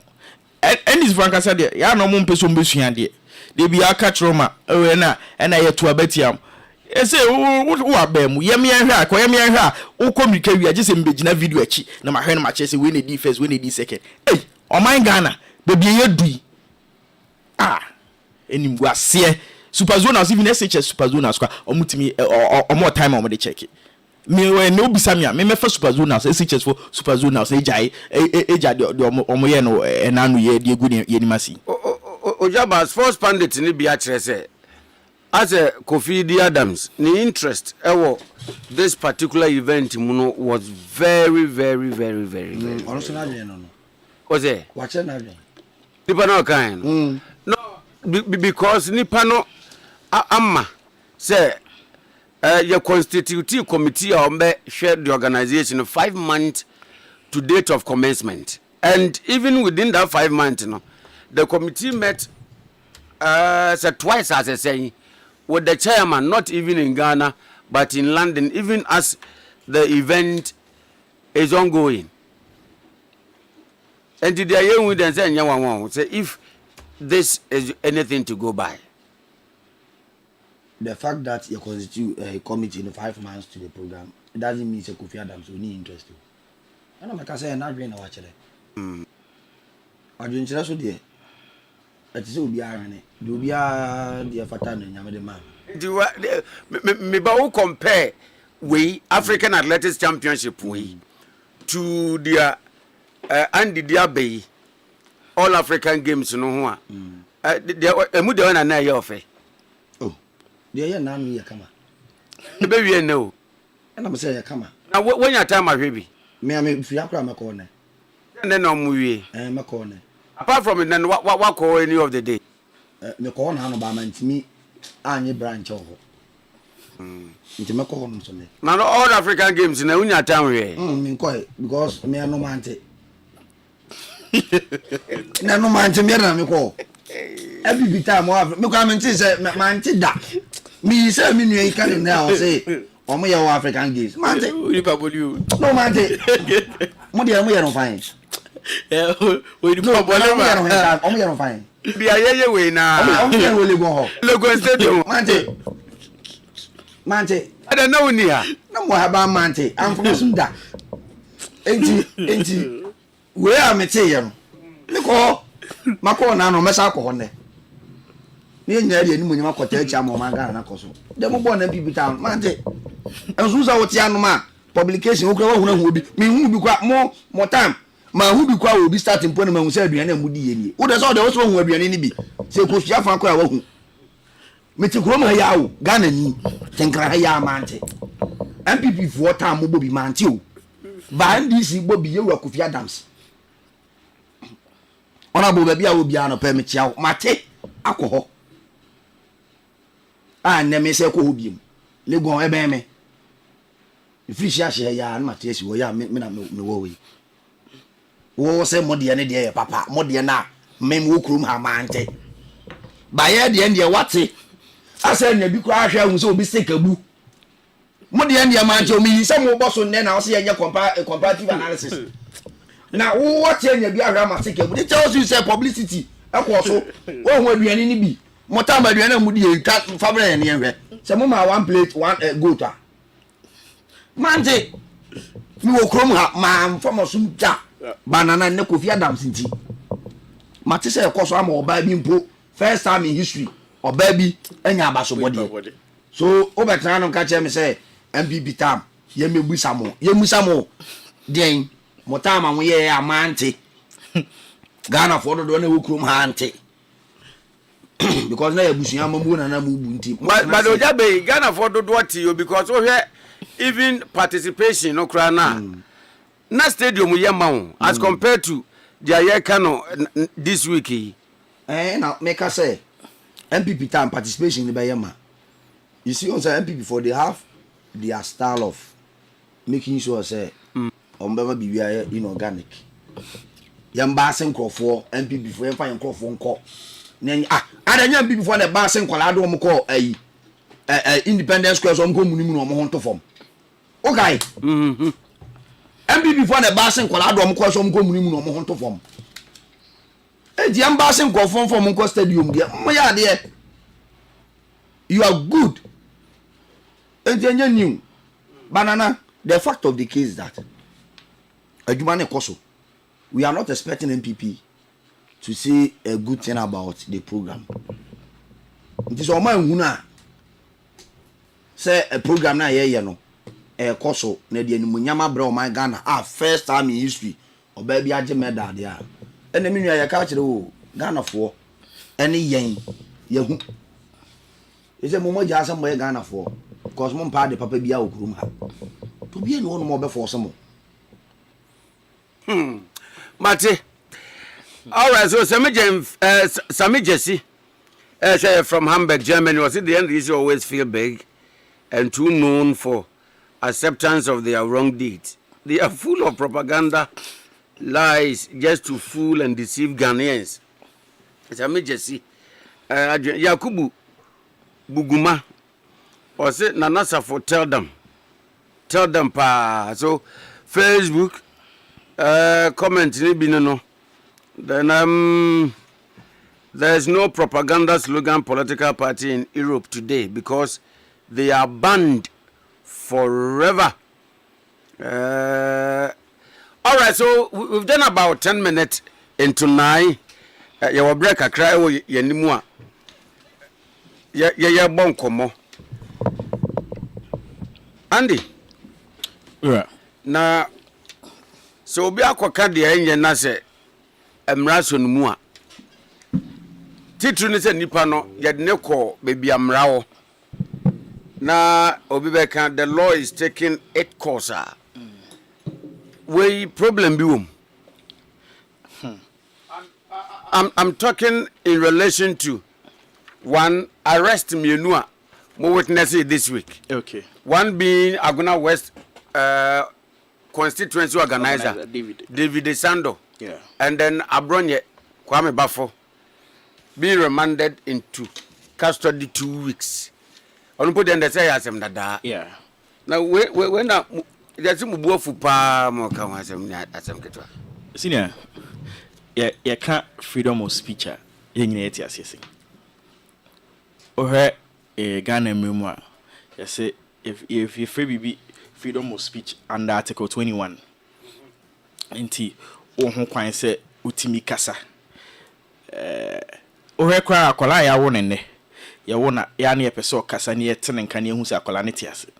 Inti kasa de hiama obia eni ntina ye de kan ye mra ho se obia wo ho kwan se otimi kasa na kane no before Yura Ekufado eba be atoni no nanka ohia etimi criminalize certain things, especially some of the speeches tebu oha na criminal enti oba no se debi o se o repeal and only feel because kasa de hu hia. But even with that, any or se me ba be kasem na me kase wia enka mo ho kwan se de me pese me kanyina me ka na mom se me ka bibi emrai nei se me ka bibi na ede or how be bre man na the peace of the country, that is when there's a problem. And no now betimi akase okay and we can charge this person, but issues of freedom of speech the enka make a set yemi no man kan yi acquire say the defamation minu an besume say ebia maka bibia to no so a man kan yi na no defamation the obetua damages, but any me David was just a post on doom so mira yet here me beka doom so asemi and he say be a me na me post picture of doom so bone ben na wo we one a peace ben na on mine we mu peace ben na dey we acoste ye nya peace because of David poster o ye anu ti na ehu be hia se wo se yekofa no na sabia mu twa to ho no o kina wo ho mini o ti hei me betie no me hu de obeka because your mu ye bi o kina wo ye wo ha Supreme Court justices maybe atwa mu and Ekufado yetimi from unanimous FC me nya sure say on all of this no ye ka say obi akofre Supreme Court unanimous FC ntino ya che no abronye de no ye abronye see me ti hei say me ka say judge be a politician and or a political judge me nim peace amakoso o man we man me nim trouble ade we edbe bre o man na wo say enu ntino yetimi be fa me ko ja me ne esa ede me kose yen grant me biu yetimi nsan ko 2 weeks na maba abronye odwane akohi hefa na oko sa asem ne kura gusu okota hefa na menu aneko eti de omu ye na ha mra fi omu ho no omu nim se omu twa se bia to but it's not the best for democracy because even with media houses ne crowd at the long run e be affect them because what media so ti radio so what TV so now kasa you be measured but in kanya mebu how you are supposed to say it any tie na wetimi aka wadwene but wo kan wadwene no na wo san dwene ho say me mewi na me pie ni afamia na me ye ne den so the constitution made provision for freedom of speech and article 21 and mimi susu ye mu de kema nipa ho kwan man nkasa me kasa tie me nwe no ofele se man kan yi a he can sue me for defamation and if say a man hwe na me di for I'll pay damages whatever it is but for us to criminalize this and maybe na say me pese me kan nipa ko make his speech or say I can guarantee freedom of speech but I cannot guarantee freedom after speech Robert Mugabe na ene sa na eba be ya na se sa na eba be de omun kan ne kasa will be measured it asem no kra no ana asem da on ye kan ye nka ye be kan se na omun pese ye kan mo because your mu ye de eti na make say me asem a ye flag bearer e kan I'm very very happy about what Dr. Alhaji Mahmood Bawumia has said. We will not be intimidated by the arrest. You know, because na BBC na nko ya ye de be kan ye ntena so ye be kan na kan ye be kan no se be ha omo no mo be che de anya I am MPP communicators in Egumu and social media activists because we are not ready. Say yehu bibi na nya ye be yedin. We speak to issues. And when we speak to issues, we run some of the me challenge here. Say obi akasem I cause the peace of the country. Fani famra kwemu. Na empo abronye issue amasare mandini. Asem dada ye kan ho asemu wa ba wo se okwa wo se ma chiniti mo grant no mo de na ko 2 weeks no wa asa apia na mo grant ni bill na ye den ana se asem o kan yi menya sure se ekose issue in the country se metie se me fele se judge bi bia me ma asem akoba bi judge bi ni ma ni ye na me ka se judge de so ti hui o she political lens na bibia my opinion na me share send me opinion I'm just bringing my opinion however say judge no so feel say be man kan ya me nya sure say it should be this is law of thought I don't think say I will say criminal say ebia makasi ya che no man kan ya betime sue me for defamation it me there asema mpese me nuanom ti ase say omu utwa sabi na enye very careful of it because baby ekono ahwe na amwa democracy no ebema obi kwa or hwa if he wants to speak up to issues the person cannot speak up but e bia nke ye kan eno kwa na bebo aban na mehu say oh asema mu kan de em say ababu wom ti ye fa e beboa ti mi imagine mu de they should look at what they are doing else the omo ye ne de the omo be bakrum ha no na bre asema me kan ni say na flag bearer na show say we've been given the assurance by the party and then the flag bearer say so unim say asema wukin and one na wukan unim say akoswa m1 man na ka and you should not be intimidated when they arrest you we'll come to your rescue enti yeso ehu bibi na nko ya ye beka but omon hwesa na omutwa to ho no na m1 man no All right, so Ade Akufu and Yatin and Kano, a member of the NPP communication team, Nana Safo Ojabanso Ewaha.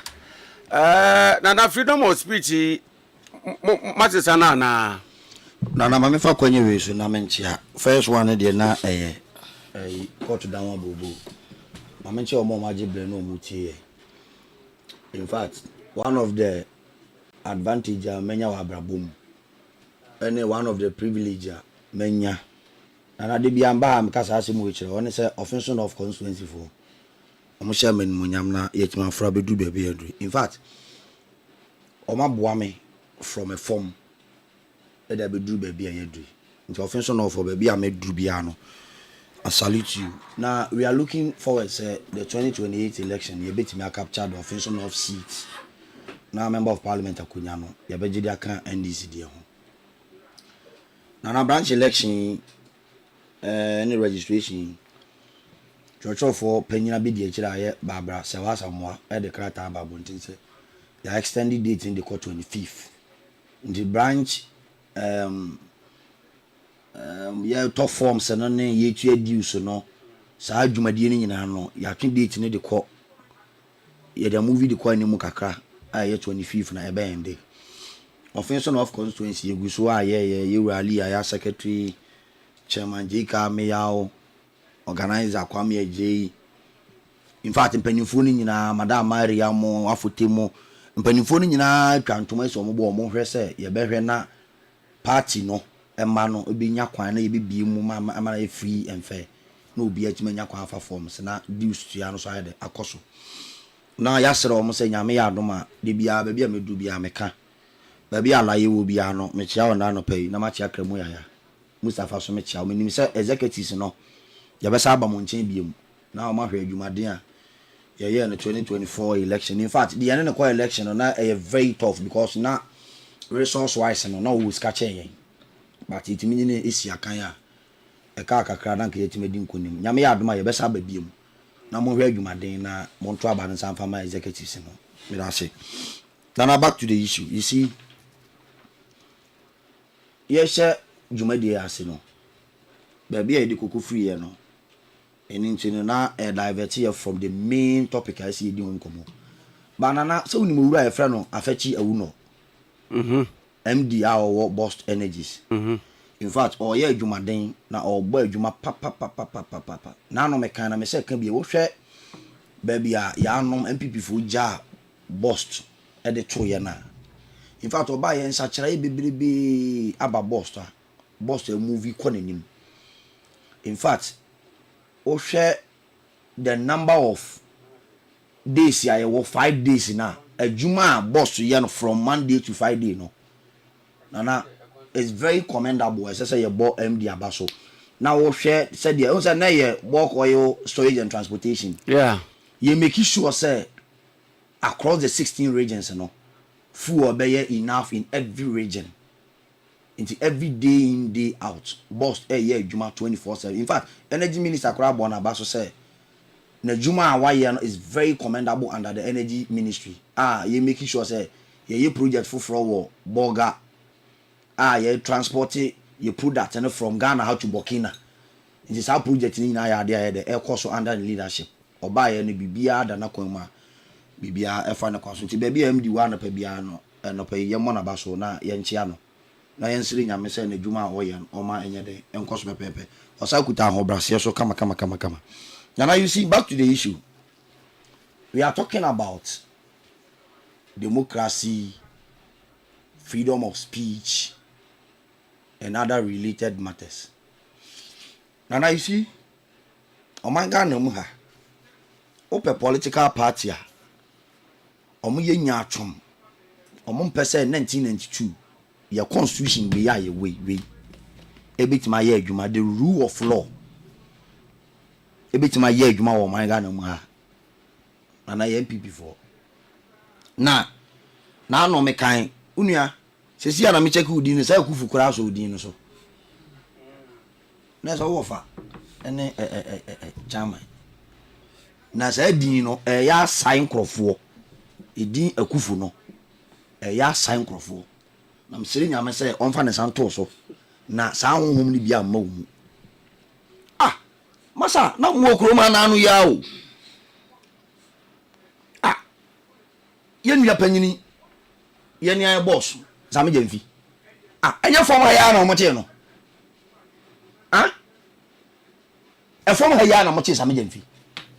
No, are you trying to tell me say Article 21 they say freedom of speech here adwuma enti obi antena radio so obi antena TV so na onka asem bia ope bia na nana your constitution na ebu oman the three arm of government na ye one oman Ghana mu ha no ebia won adwuma woye the every institution bia so adwuma woye right nana the framers of the 1992 constitution no omo amukuru chire krata we no oman cho no kwawu. That is the reason why what matana hanom ne wo kasa wakotu article 21 no article 21 enkrofo bi na tena se kuru chire krata ye so constitution kwa people for efrem mo mama enti omo tena se chiro krata na de shemu se wo akwanya se obetima di nkomo na emu nkomo na obetima di no eso de adwene nyansan de eto ho na the three arm of government article 57 article 58 article 93 article 124 separation of powers na eye adwuma o man Ghana mu ha na o man Ghana mu ha ye benya atentene ne a the judicial system the independent body article 127 no omo na kuta the independent body omo tana si di asem emeki sure say omo de pere ye be ye adwuma wo man Ghana mu ha. You see nana me say the character of Abronye, the nature of Abronye nana utimi nya bi wa ndi simu da me say the nature of Abronye and the character of Abronye unya bi wa ndi simu say mo Abronye na mutimi control no ena mo jalo na o misbehave wo krom ha o ye de opa bia simply because obi bi so obi antimi nya ne hwe but then people muja no mo be ye de say so ye o twa talk kan sam to nkrofo so we in the NDCs are the apostles of democracy, but it doesn't mean so betima ye de ope for you to go and sit on a radio simply because when your small room be the microphone si wanim di atam o man Ghana ma say judge no wa denta security court no ye NDC ni no court school class he says any D7 no nya nyaye no nya judge papa. Masa, you are sitting on radio denting someone and his credibility. Many baby are go school. But ene ana watching bi so bi ti radio so no ka kire say o kra wonye ni papa na school akoye kra no wan pass papa bia na we a political judge, we a political lawyer, we we no nipa ni gu ani masia. O say because of democracy and because of article 21 ye nya nipa. Na wunu ya o hene ba bu amabene. TVSYZ election 2020 petition oka say mampanya Kufuor ne judges ni bi ahia adi nkomo to influence the decision. Mi ba je fa na koje na Abronye ne ho fa che ohene ba ben na nya asem na aba ne yenka ya fa ohene ba ben ni on yenfa Abronye nyina ho omo mienu ka hwana ne ho fa unu ya bobi ansa Accra FM he bobi ho fa na he bobi ani munyam Abronye yonkono no wo da ka Abronye he na nim na he bobi ani omo mienu hwana ka ya be ma ba ya chi bobi ani ne kokotu mu. In fact, me kai that day no na akogan e wo UTV. What one more work say me hu ya say what change topic and say when your message say ata o match bobi ansa. So they want to go there. Chini kroma no nya na hu ba bi edi bobi ansa afa. Simply because you so aka asem na asem from Ampanyin Kufuor yere ho. Enti ya che no. Na oni kroma. Asase ho asem no. Se na wo kroma unu ya no. Ye papa mejo bochi jan. Na bi jina kroma denta no youth organizer issue command say yenche meje buachi jan police for report on the ba ye nie at the first time bi si okroma say say ati obi ana meje buachi jan na ho fe orun pokra obrisi na ya che na say Abronye mutimi control abro nye okrom ha o di party mpanifo atem okrom ha mo party ni mukwa mutimi control no and you think he can take the constitution in his pocket ni eja democracy na ma abro nye simply because of say yes democracy nya adwuma my Ghana ha enti obetima di atamata radio so denigrating the judges, denigrating the whole country. Say what say freedom of speech in nya no. Major Boachi Jan. CID investigate Major retired Boachi Kojo Boachi Jan. Major retired Kojo Boachi Jan was on Tuesday, May 19, 2020 arrested in his hometown Bibianeha in Bono region. 2. He was arrested for comment he made on Ade Akye Abia, a morning show on OKFM. Nana ukrom haya ufia. Yeah, and ye no. 3. He has been charged with offense of offensive conduct, conducting to be breach of peace contrary to section 207 of the Criminal and Other Offences Act 1960 at 29. Because me kan abeje me bring na. Major Boachi Jan mo chi no kuruma na be issue a issue command. Say papa no ku moja yo dey ewo no mu.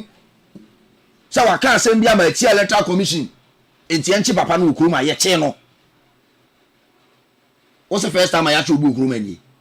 Now you see, your problem na kasa. Nana, your problem na be na no ka freedom of speech once a man. Ah, we have you adeti. Adeti, umia.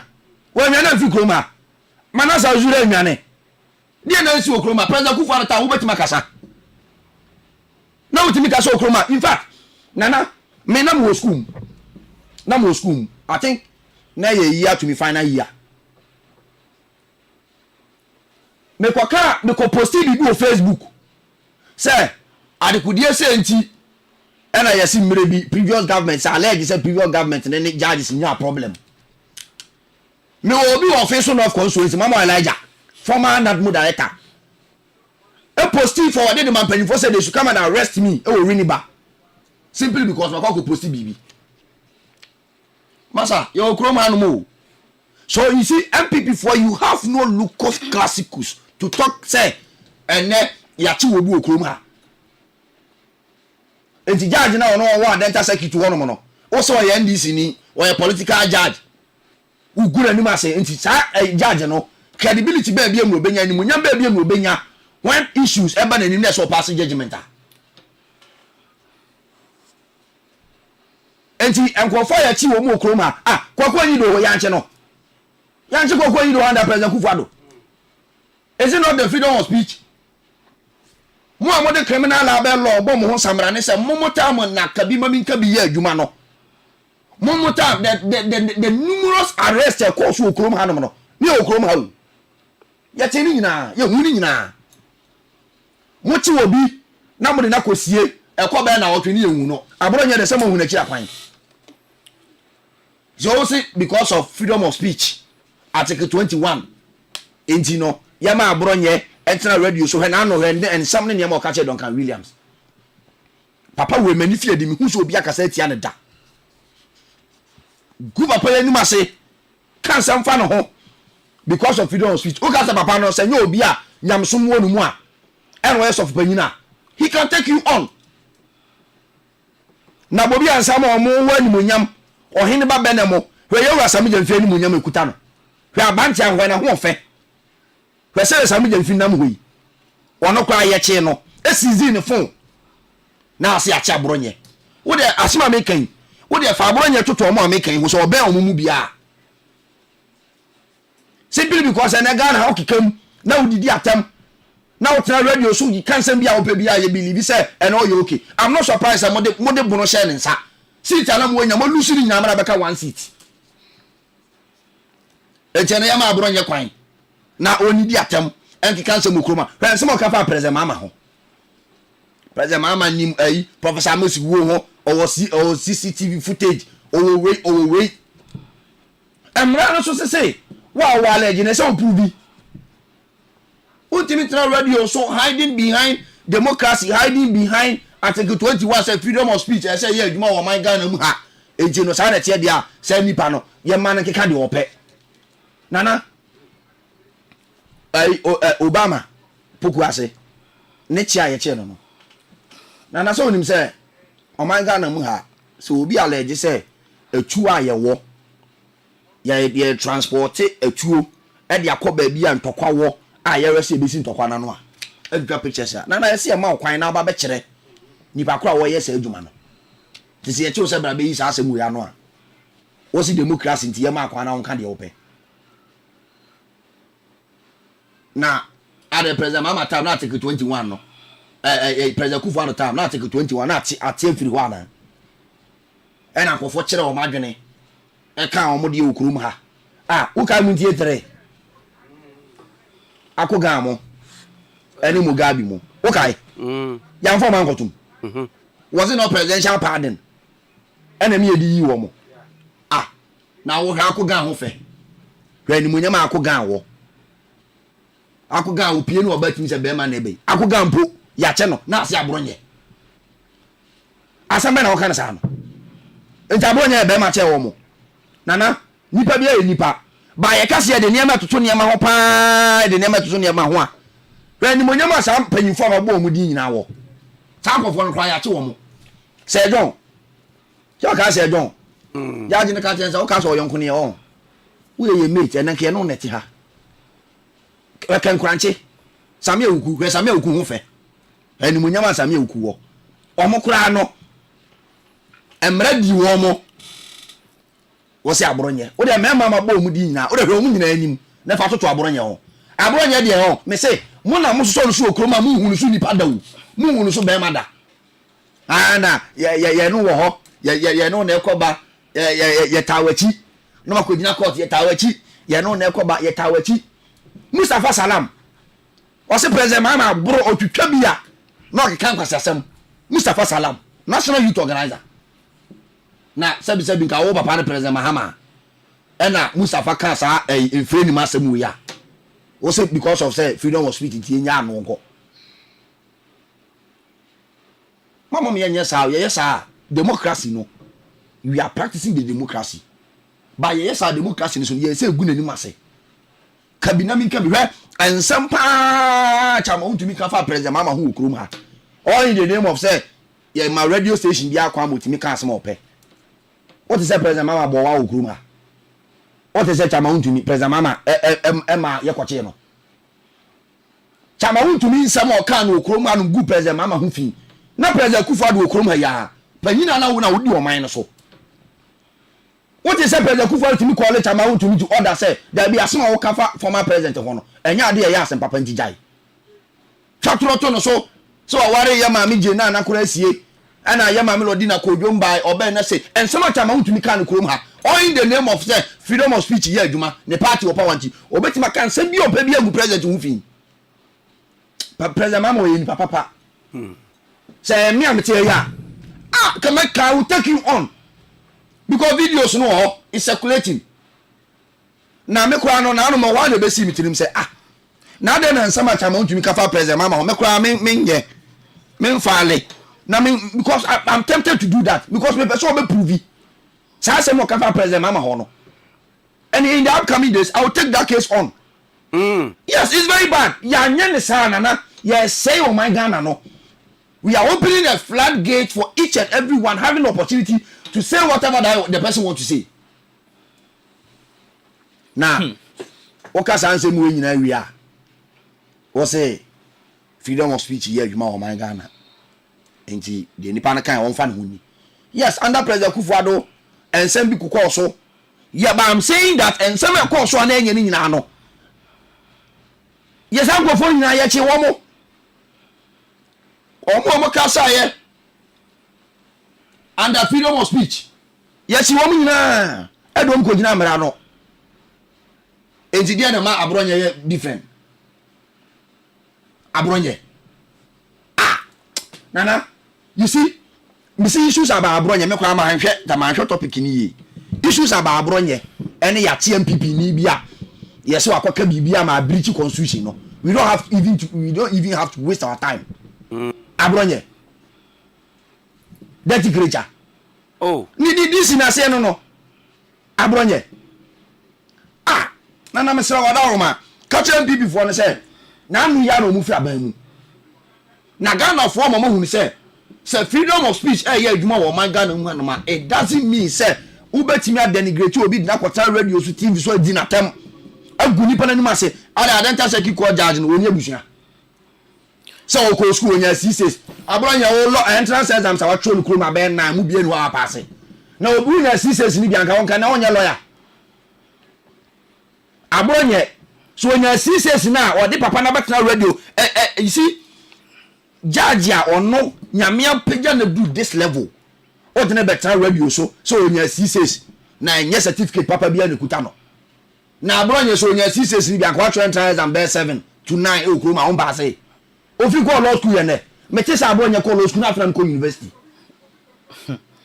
so when you authority bia say obi anya C6 ya record radio school ka someone's academic credentials and you want to date the person's image also ya abronya MPP front mi kan asem and JFK mu nyina na bi mu nya mu su abronya and why yes ade ni wi ala mo boje no so chama abronya why ade raniemo and some kan fa kene Japan hu kuruma simply because we can control no me say the character of abronya unya bi NDC mu NDC under the leadership of Yewa Sedun Ketia and if you quit no nonsense ultimate ni san kwase asem we bi NDC mu da anu e den kwase asem da anu na me twe won free ho me say ultimate ni san nyambra asem thank you ultimate ni san nyambra asem we NDC mu wabra be fa won di party benifo be frɛ wo enti mutimi ko ala abronya to order yen de ye de mra no ebe ko ala abronya to order me de manu si form we de ode ye ya papa yohunu din atem din mpabwa site ni na atem masa enti uwa futu obi a fama abronye mu asem bia mutunufo na mukasa nche mo for yes nobody is preventing you from going to social media, nobody is preventing you from going to radio, but the kind of speech, the kind of conversations I'll be having no. And the best part is we have to go back to the constitution. Near Mamrani because or more constitution, you know, or minimum the basic what's not a dache. And you think to one of say, Yama quite so bit in Akasa, Yama quite so bit my press, Yama quite so bit matro, name mum, so oh ya, so there being in answer to one's own cross a share, now go ye be man who will be. Sisi Ade Akye will be no under Momo government, no more near my own go ya. And then the sequence say, what's a time, yeah, timey. Say ni pakrono nko for so aye bi wo se masa nko for me ye mfre wo mo. That means constitution there's no need say be use democracy there's no need say dey be adwuma because on my Ghana fapem nyina no constitution we e na ye panyin okurum ha eno na ye nyina ye use judges president legislators omu nyina constitution we o mo sha ase ye ntina whoever is all kasa bia no o go to this constitution o start say o kasa o di kan go to article 21 na esa wo penyina so pe fapem wo constitution yi mu na wo de akasa nti article 21 na wo go to ye no unia ye tro ye frɛ mo mama o so wo ka ti ye de ye adwuma de mfa nya adwuma yi. Thank you senior million akasa bebre na ade ba ko a oye yo kan obo president Akufo-Addo din pepe se enei Ghana fo nyina na you president Akufo-Addo. In fact, was President Akufo-Addo as Attorney General and filed for the amendment bill against the criminal libel law, and it was repealed. At that time, now a criminal say, no one can say it can be a criminal offense, but as Akufo-Addo as an Attorney General, and it me boy me repeal is our law no. Into ne obi can say no one can you because no one can hear. You can only sue the person for defamation, and a defamation. Usi obi for defamation ayenjeli nipa no because of Akufo-Addo Juma boy as Attorney General entina usi obi for defamation they rather allow the person to pay damages but ye njeli nipa no. We should understand where democracy has gotten to at this point. The American nyina say as minu akana waka judge ni say no nya C6 and all of that.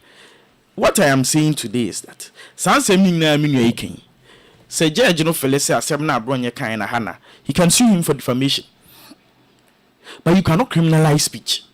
There are two different things. You see, when you want to hide under section 208 of the Criminal Act and no crime, it says that anything that causes fear and panic and minu akase nyina ne kase nyina ko ese na wakase tia papa no wakase tia judge no wakase tia judge no kaso wakase tia judge no is the judge as a person and he has not caused fear and panic.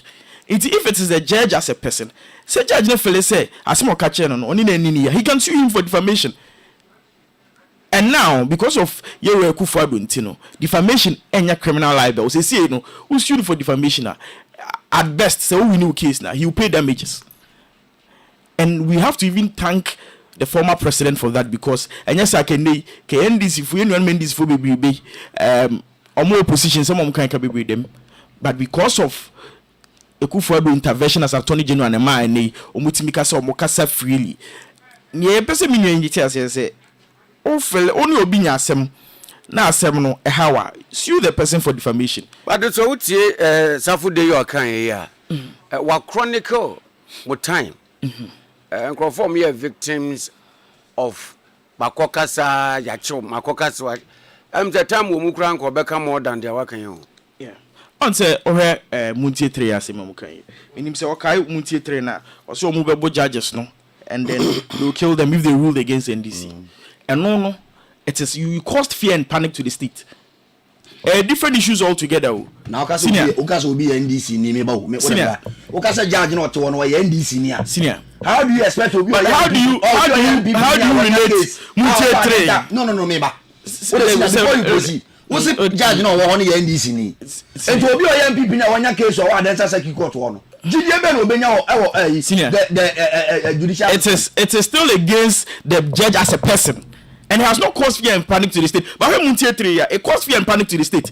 This two differences in your this country is causing fear to the state because the judge no you see what that so whoever say second court to be ano and say judge no one he making the statement on a personal basis. You can say making the statement on a personal basis. Say judge no feel say what's me NDC ni na me NDC ni me sue for defamation. And you prove say me NDC ni na me NDC ni me win me case you are going to pay damages. But because Yewe Akufo-Addo as Attorney General filing for the amendment of the bill against criminal libel law, and you cannot criminalize speech.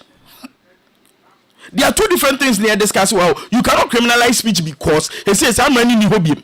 Nemum say obi unfele say obi ni wani ni ya. It say a civil matter, a civil wrong, and all you can do is to demand for damages. But Muntie 3 case, it actually caused fear and panic. When someone and it caused fear and panic. And then Osaiti era Samuel Uku, Ken Crunchy, Sir John, and on a contempt of court. It was like court now granted court itself. It was contempt against the court itself. So there are different cases altogether. But Muntie 3 no, it caused fear and panic to the country, to the state. But Abonye di or Waka judge asem was personal. Why crowd you to say personal? It is a personal there and you're criminal because you're repealing our law. So what you can do at best is to sue the person for defamation. Udi bema with your damages. Inti near me person minuati as and say section 208 no the Criminal Offence Act no say anything you say which is likely to cause fear and panic, you'll be liable to a misdemeanor upon conviction. There are two different things that any discussion will have. And with this, no, I say it was pointed out clear that fear and panic. Why did this cause fear and panic? If it's say somebody has spoken against your person, I will say reminding nipa no kwen. Hefa na abronye kro yi nyeti kro ma ni abronye hefa na woko. What fear and panic has it caused? So with this, you can sue him. Because the Oka Abia the offer said the Oka to so no sue him. But he will be a modia kofa and I reminded in the say. You may person minuity as you say. And send me or tea how defending on your china who. Many confirm the drum here. No, China or China baby could judge the atom. On your china, I'm good in Atama. Or China on me say take him on. Or China said China being called baby, I'm good the judge. On me who say, and yes, and yes, so could Obiatemo. Mira, once I say, even only a bronze, you even cited David Diano. David posted on social media. Or posted doom so on social media. Any a cofan. Bonnie Ben or ye. And to me, or say, when ana to da wutwa sa na refi so wechi achew de wo ye bia da wanim enti sa de nye ne e ka ho asem na enem communicators yi mo anka bia ndisi communicators mo anka bia eya wo se kwan ne ko de kwan ne de anka ofi ase etene e ka ofi ase contractor na anya de ya wo ha enti sa na wutwa na and me I keep saying that where we MPP your flag bearer Dr. Alhaji Mahmood Bawumia am assurance and we've been told see ye nya kasa wo bibi nko yi ye beka ene che mu che nyina etum but sana mutwa no enye the future is pregnant eno na mo mfa nto mutrim enti no o kasa enei ese o ye presenter kwa na o kasa so o kasa ko di agwara hwe a o nsori mpie no ne amwa wa hyem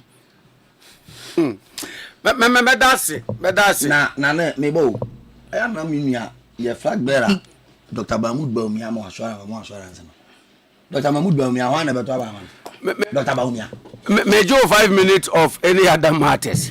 Dr. Mahmood Bawumia na my assurance na Dr. Bawumia my assurance wati kurom ha munipa ba ko imi efinidi kan sem fa present ma mo yes o TikTok video bi ene ade ye yi na no ko Dr. Bawumia ba mo no sheki no aya de fancy comedy ana fancy comedy uti kurom ha as panyina ye de wato party ano wantimi anka se da bi ade amoye enye simply because we be so be Ghana man panyini minia wo da so gidi se Dr. Bawumia ba be president ujide we de se de ese wo se wo betima tuo wo aka se ugina we wo betima de bicycle atu afa wiem e de akwa aburuchira aba gidi we de gidi anwuma bi animu Dr. Bawumia as president o manga na mu ha wo de bonede tutu ho nana ye be puna che first one mpo Dr. Bawumia 2028 idonya Ghana for be trouble na de aka Dr. Bawumia ne ma o ye no Ghana for yire fiana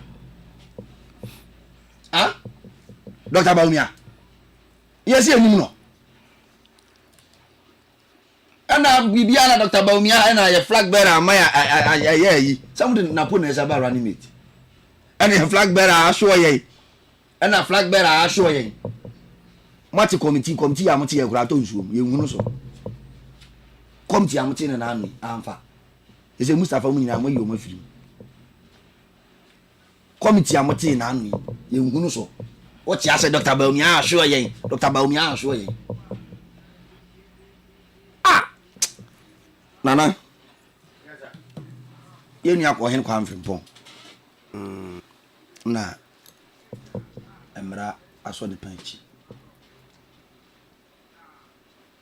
the details of the case no am I afena ye nyina ye ba behwe na o manga na mu ha no amara ya adwuma sade ete ha ye kan nti baabi a metie asana na safo ujaba no constitution ni shane kete sa aka se oda so ye MP ma Asante Achimfo yintu na de so yini ni mfiri baabi o wo no nana until say the details of the case beba na finally you be convicted no emra say oda so MP try article 97 here clear a kwan fa so bit ma disqualify will be as member of parliament nana on choro so I resign na mra bia ni so abokoro no on to parliament mu e ma ne moro days ya dia to ho wa bra wa report to am speaker in the constitution article 97 na the framers of the 1992 constitution tana asikuru chire gu krata so a edam anim hayi nana ye nua ohene kwa mfrempon wada so ye MP ama Asante Achimfo na ye be sere Ghana fo se ye nyina ye mfampa abonta na chi na enei na ato no na ochena bi ebetima ye mensuso anya me a ebetima ye wo na MPP fo bi say na we NDC ni they say no you ever say ye na politics or NDC ni or NDC ni they say independence so mon santi ase no ye NDC ni nana so oko MPP primaries ana olusu ya na oko kontekoro o se ye bon wayo mo nti obeduru emra she bedwam no se da bi but the mo bo ndisi fo a menya kakra na de akobo asante achemfo ye nyina di adanse se kwa amfrim pons o ye adwuma e wo ho tinana de ato no ne de e betima to MP bia se o constituency MP ene o chire ba fi de na no na o insight o tribalism din crofate dey say wani MC o fa ha we see o fa see o say yama me regional minister cry kroboni nti oni tumi bia say o ba chire Eastern region for do omunye o chire ba fi deputy former deputy trade minister say was won ko bi mu say wo MP no e be kwa for all you know na no so behind the scene o ye bi e betimi ato no already ade oh no de o hen kwan from point ya de ato no so say allege say ya de ato no so e bia no so bibi sa betimi ato nti MPP for mu susu nyunu no na mama na nyete say mo free MPP mu no ko independent ye mo na say nu ye mo start call for a election oza go to your Facebook Facebook egu fu mo ye oneka by election beba oneka na ya na me tisa mo call for by election bi sa say mo kra no mo ma me we constitution mo nkenkan constitution mo wa lawyer for mu nti wo hene Kwame Jan wo hene Kwame Frimpong ye nyina de mpabo ta na chi so obesa ba bi no abeto adwuma pa o ye de ma asante achemfo in fact ono na timi impress president mama mo to jeni eni nto ya na won o so kai to sa de nyina cause na abusu ho president mama to nyina de ma school feeding for say yemfa ma Ghana school for na yemfa no aduane mo ho timi hwe na adwuma o ye as an independent candidate contribution to the parliamentary debate. It's also say na wa mean say o ye adwuma de aboa Ghana democracy. Nti mususuma mo ho nya ha na mo nye say na you say we NDC ni say o ma for starting posting the pictures ya na one yewura mo akon ni atwa picture one ye mpanimfo bi a mo ye NDC for no mo atwa picture o ye kokos to the NDC. So on the NDC for NDC he's doing business with the NDC. Yes, but when it comes to parliament, when we enter the chamber, on the NDC he's doing business with NDC. And I'm say business of Ghana. And he's doing business he's doing business, parliamentary business with NDC. Parliamentary business. Mama Yargana down on. And no one NDC for na well, Pierre we independent candidate. Right. One go in the ticket of NDC. And in the constitution, you see the parliamentary privileges under 117 and those stuff Article 289. Now on my year, but you see the circle now. Papa didn't want joining into no. NDC. So on NDC for business from Russia big woman. And a man of Ubizu, where NDC needs sanity at the end. You want to see me in Kono. As I maybe say I'm very careful, especially when details of the arrest no and deliberately na krana me pese ya petition ya the nkrato abre parliament by publication ba bontan beka say yura o hene kwa Frimpong due to ABCD nti no ya che no e wo Netherlands meboa nti afeni ye be ye nhwemu. Now, the moment your police for be so mu ya be chew no. Oh, boama investigations are the akoso. That's right. See ya can't be say oh ya che ye nua ndia. Until say competent court of jurisdiction be transfer ka say oh. Ye nhwemu no. E bonu ko adu say. Ye bonu say ABCD na adanse a ada di chere say ampa. Waye no ono na aya. Also he traveled on, I'm told say or travel on diplomatic passport. Yes. So am I emu bebrebe said be will be contradicting on the issue. But in the upcoming days, meaning said the detail of the case, no, ebe Babontene. And Nina Babontena, it will fall under the 1992 Constitution, subject to Article 97. No, near Baba say, he either Kunya, so because okay, Anna Speaker versus Afenyo. Okay. Speaker Babi declare city, Makma Conson vacant. Afenyo the court. Court, yeah. Okay, na court and say there be speaker. Baby, I walk on the hot row. na uni to me bia so be declare obi seat say vacant. In fact, our political party for empoka say o may you political party ni ma. Still now be serving v na Ghana for any constituency for na so that to abanama no. So therefore, they should go back and take their seats until say 2024 election be kwa wiye no. On be so IMP. Emra da honom clear. All right. Enti yemtu ye boase. Said the bear in the upcoming days no. Yanko can be afufura be babontin no. You who said ye dey poma be dey ebefa. Thank you very much. Andy, wait there. I mean, for Queen Suna, Minchia, Kofuria for New Job in South for your police station, your police station executives, your police station in area, in a kind of boom. Now you electoral area coordinators, you coordinators, you are your big constituency executives. Now, assemble Kuna de Biamica, say, Befa Queen Suna Sanda, a general secretary, lawyer Justin Kudia from Pont, where you my power. Na yanso ye hye ne bo se New Job in South today constituency ni na better ni maintain no as the general secretary of the party.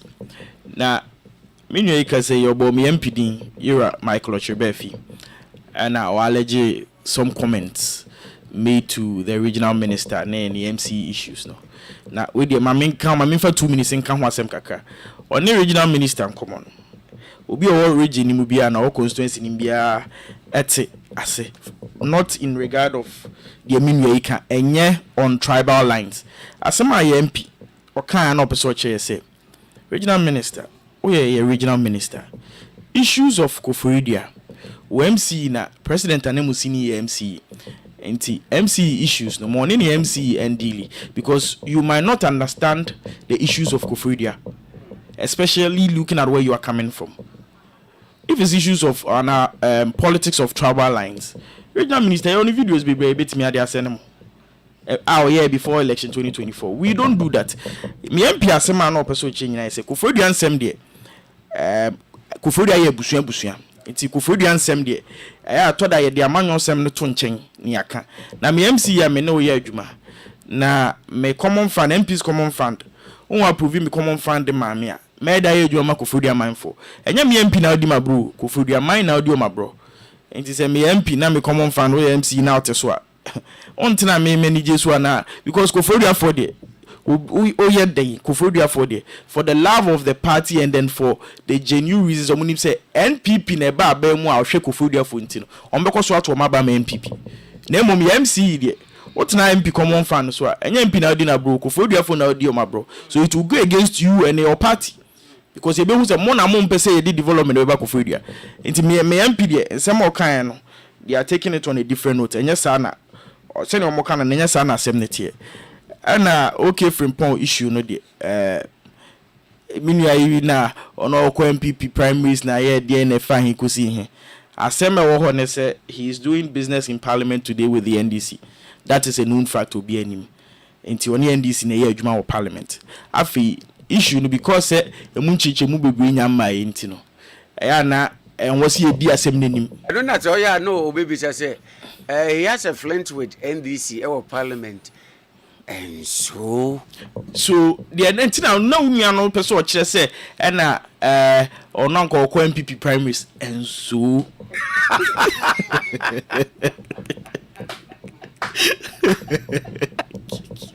and then the present situation is why am I Sometimes you can't muna mu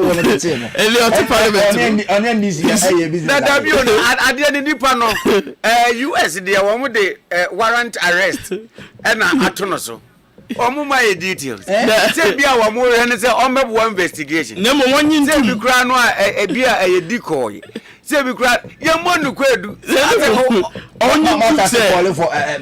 onyin to say he's doing business in parliament today with the NDC. Oh yeah, for I admit it. And say why on NDC aban and a business parliamentary business parliamentary business not any business and yo parliamentary business as a parties no be disassociating itself from NDC for we can never and ever disassociate ourselves there can say or can NDC caucus one say NDC ni bia ba bonta because or hene kwan from boy ni mu no all send this in abaka mo na ntempa mo di mirika beka say we end this ni na don for na regional minister we na don funi we simply because mo pese yanko by election na you be by election ma ko we ni ana and even AC and I make say the details of the case you know and the bema ya back to the article 97 aba be di won ko ma be hwe say e disqualify no so be MP and also be to so right and be in the coming days no say nya full reason why abanesa e was Skipo airport one then Akrobeto we will see how we are talk about it but for the meantime Nana for mama no wase Nana me so me do wase say utimi enya adaje na oni edi nkomo nti mama sanchia offension of Uchia pa mama sanchia offension of ye na ope ho ye na ope ho me pay ho ba kan de ope gina hey me am tie unia me say one of the advantage amanya wa abrabom any privilege amanya na any so offension of eto aba mama na me dia fra be du ba bia maduri say me gina ba bia me da o mase na mbo ma ba so because they have been good, they have been very good to me. And ya bantemo anke benya more time page ya pa o. It's very important. It's very important. So also ko MP o mo. Me ko MP. Andy, mama ndaza no pe. All right. All right, ebusafo and your best ye penny for you to me ameka yen santem enti we were far behind time and with our discussions, but yet at least we've tried our best to get into the details and the final conclusion of Nsemwa titru this week see I hear say boy chene penny nuagubre. And once again, Andy Ekufu, a member of the NPP communication team, thank you for coming, and Nanasafu Ojaba, a member of the NDC communication team, penny for me that was and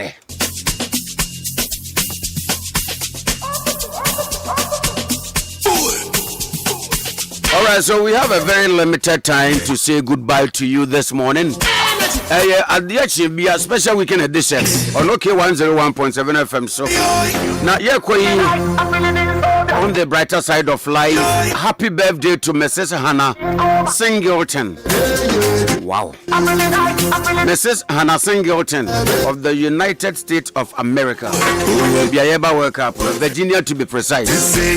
Medru Virginia, Lady Vera no weapon. It has been a week of celebration. To God be the glory, more celebration on the way.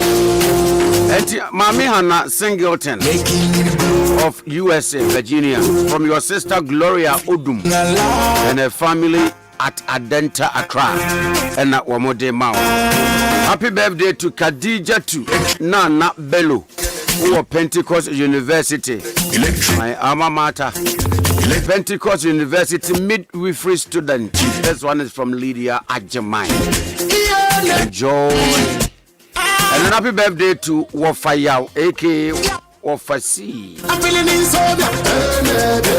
of Uncle Barrier. Happy birthday to you. Auntie B,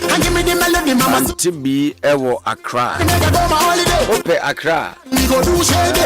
Norton plastics papa no and the ubisa familia cra familia be attest wet Auntie B and to the udru Accra be a ton plastics no ubisa Auntie B be a better look for her for all your plastic needs. Now best sort out. All right, so then about 6 into 10 Erademe Dase, wishing you a beautiful and a blessed day. May today bring you countless opportunities, endless possibilities, and grow into prosperity. Sunshine in my face. DCOP Nana Befia Kenten II. Nana was bereaved some days ago. Personal driver. Feliciano untimely death. Yeah. The DDS by now, dear Radia Pepa Nana Eniasin Usio. And I wishing you a beautiful and a blessed weekend. May May this weekend bring you strength, and courage to overcome all the challenges that will come your way. Then COP na nanketia frimpon. And then I watch na wafaya sapon ye jano kwany. Yes, and then I watch last week by this time na adofo ni ejamfo eja wafaya sapon kwany ama we see asaman kwany akwantuo so. Na among etitreni nintini adefo ni enimdefo eni enumunyamfo a wo mudo mu enumunyam kota ye kire ema ye pe wafaya sapon akwankwaja na ye pe no kurabie amamre kwanso fefefe no na baako COP na nanketia frimpon director of finance na enye wafaya sapon ya se nankam nim se na nanketia frimpon ni munyum to sa wode ya sapon baako to fompa na naki ni minim se na C sharp na B flatter nana sending you peaceful thoughts this weekend, and may this weekend bring you new motivation and be your best one yet. May this weekend comes as a blessing to you and your family, filled with success without failure. And then Abigail Ashley will be on today at 2 p.m. with my health. After this, and you news nearby better as well. 2 pe stick and stay with Abigail Ashley as she comes your way with the regular Saturday afternoon health segment. Program into your now. My well wishes and my loved ones, praying and wishing you a colorful day, a colorful moment with lots of achievement and unfulfilled wishes and promises fulfilled. Yes, indeed, it's another time to welcome yet another opportunity to reset your resolutions once again and push even harder to achieve what you desire for. On that note, we say thank you for joining. Sami just say thank you. Kofa Hene Kwabna, thank you. And Obibia will join in on Facebook, on YouTube, and on air. Or today, 7 to 9, we shall be back with Season of Restoration.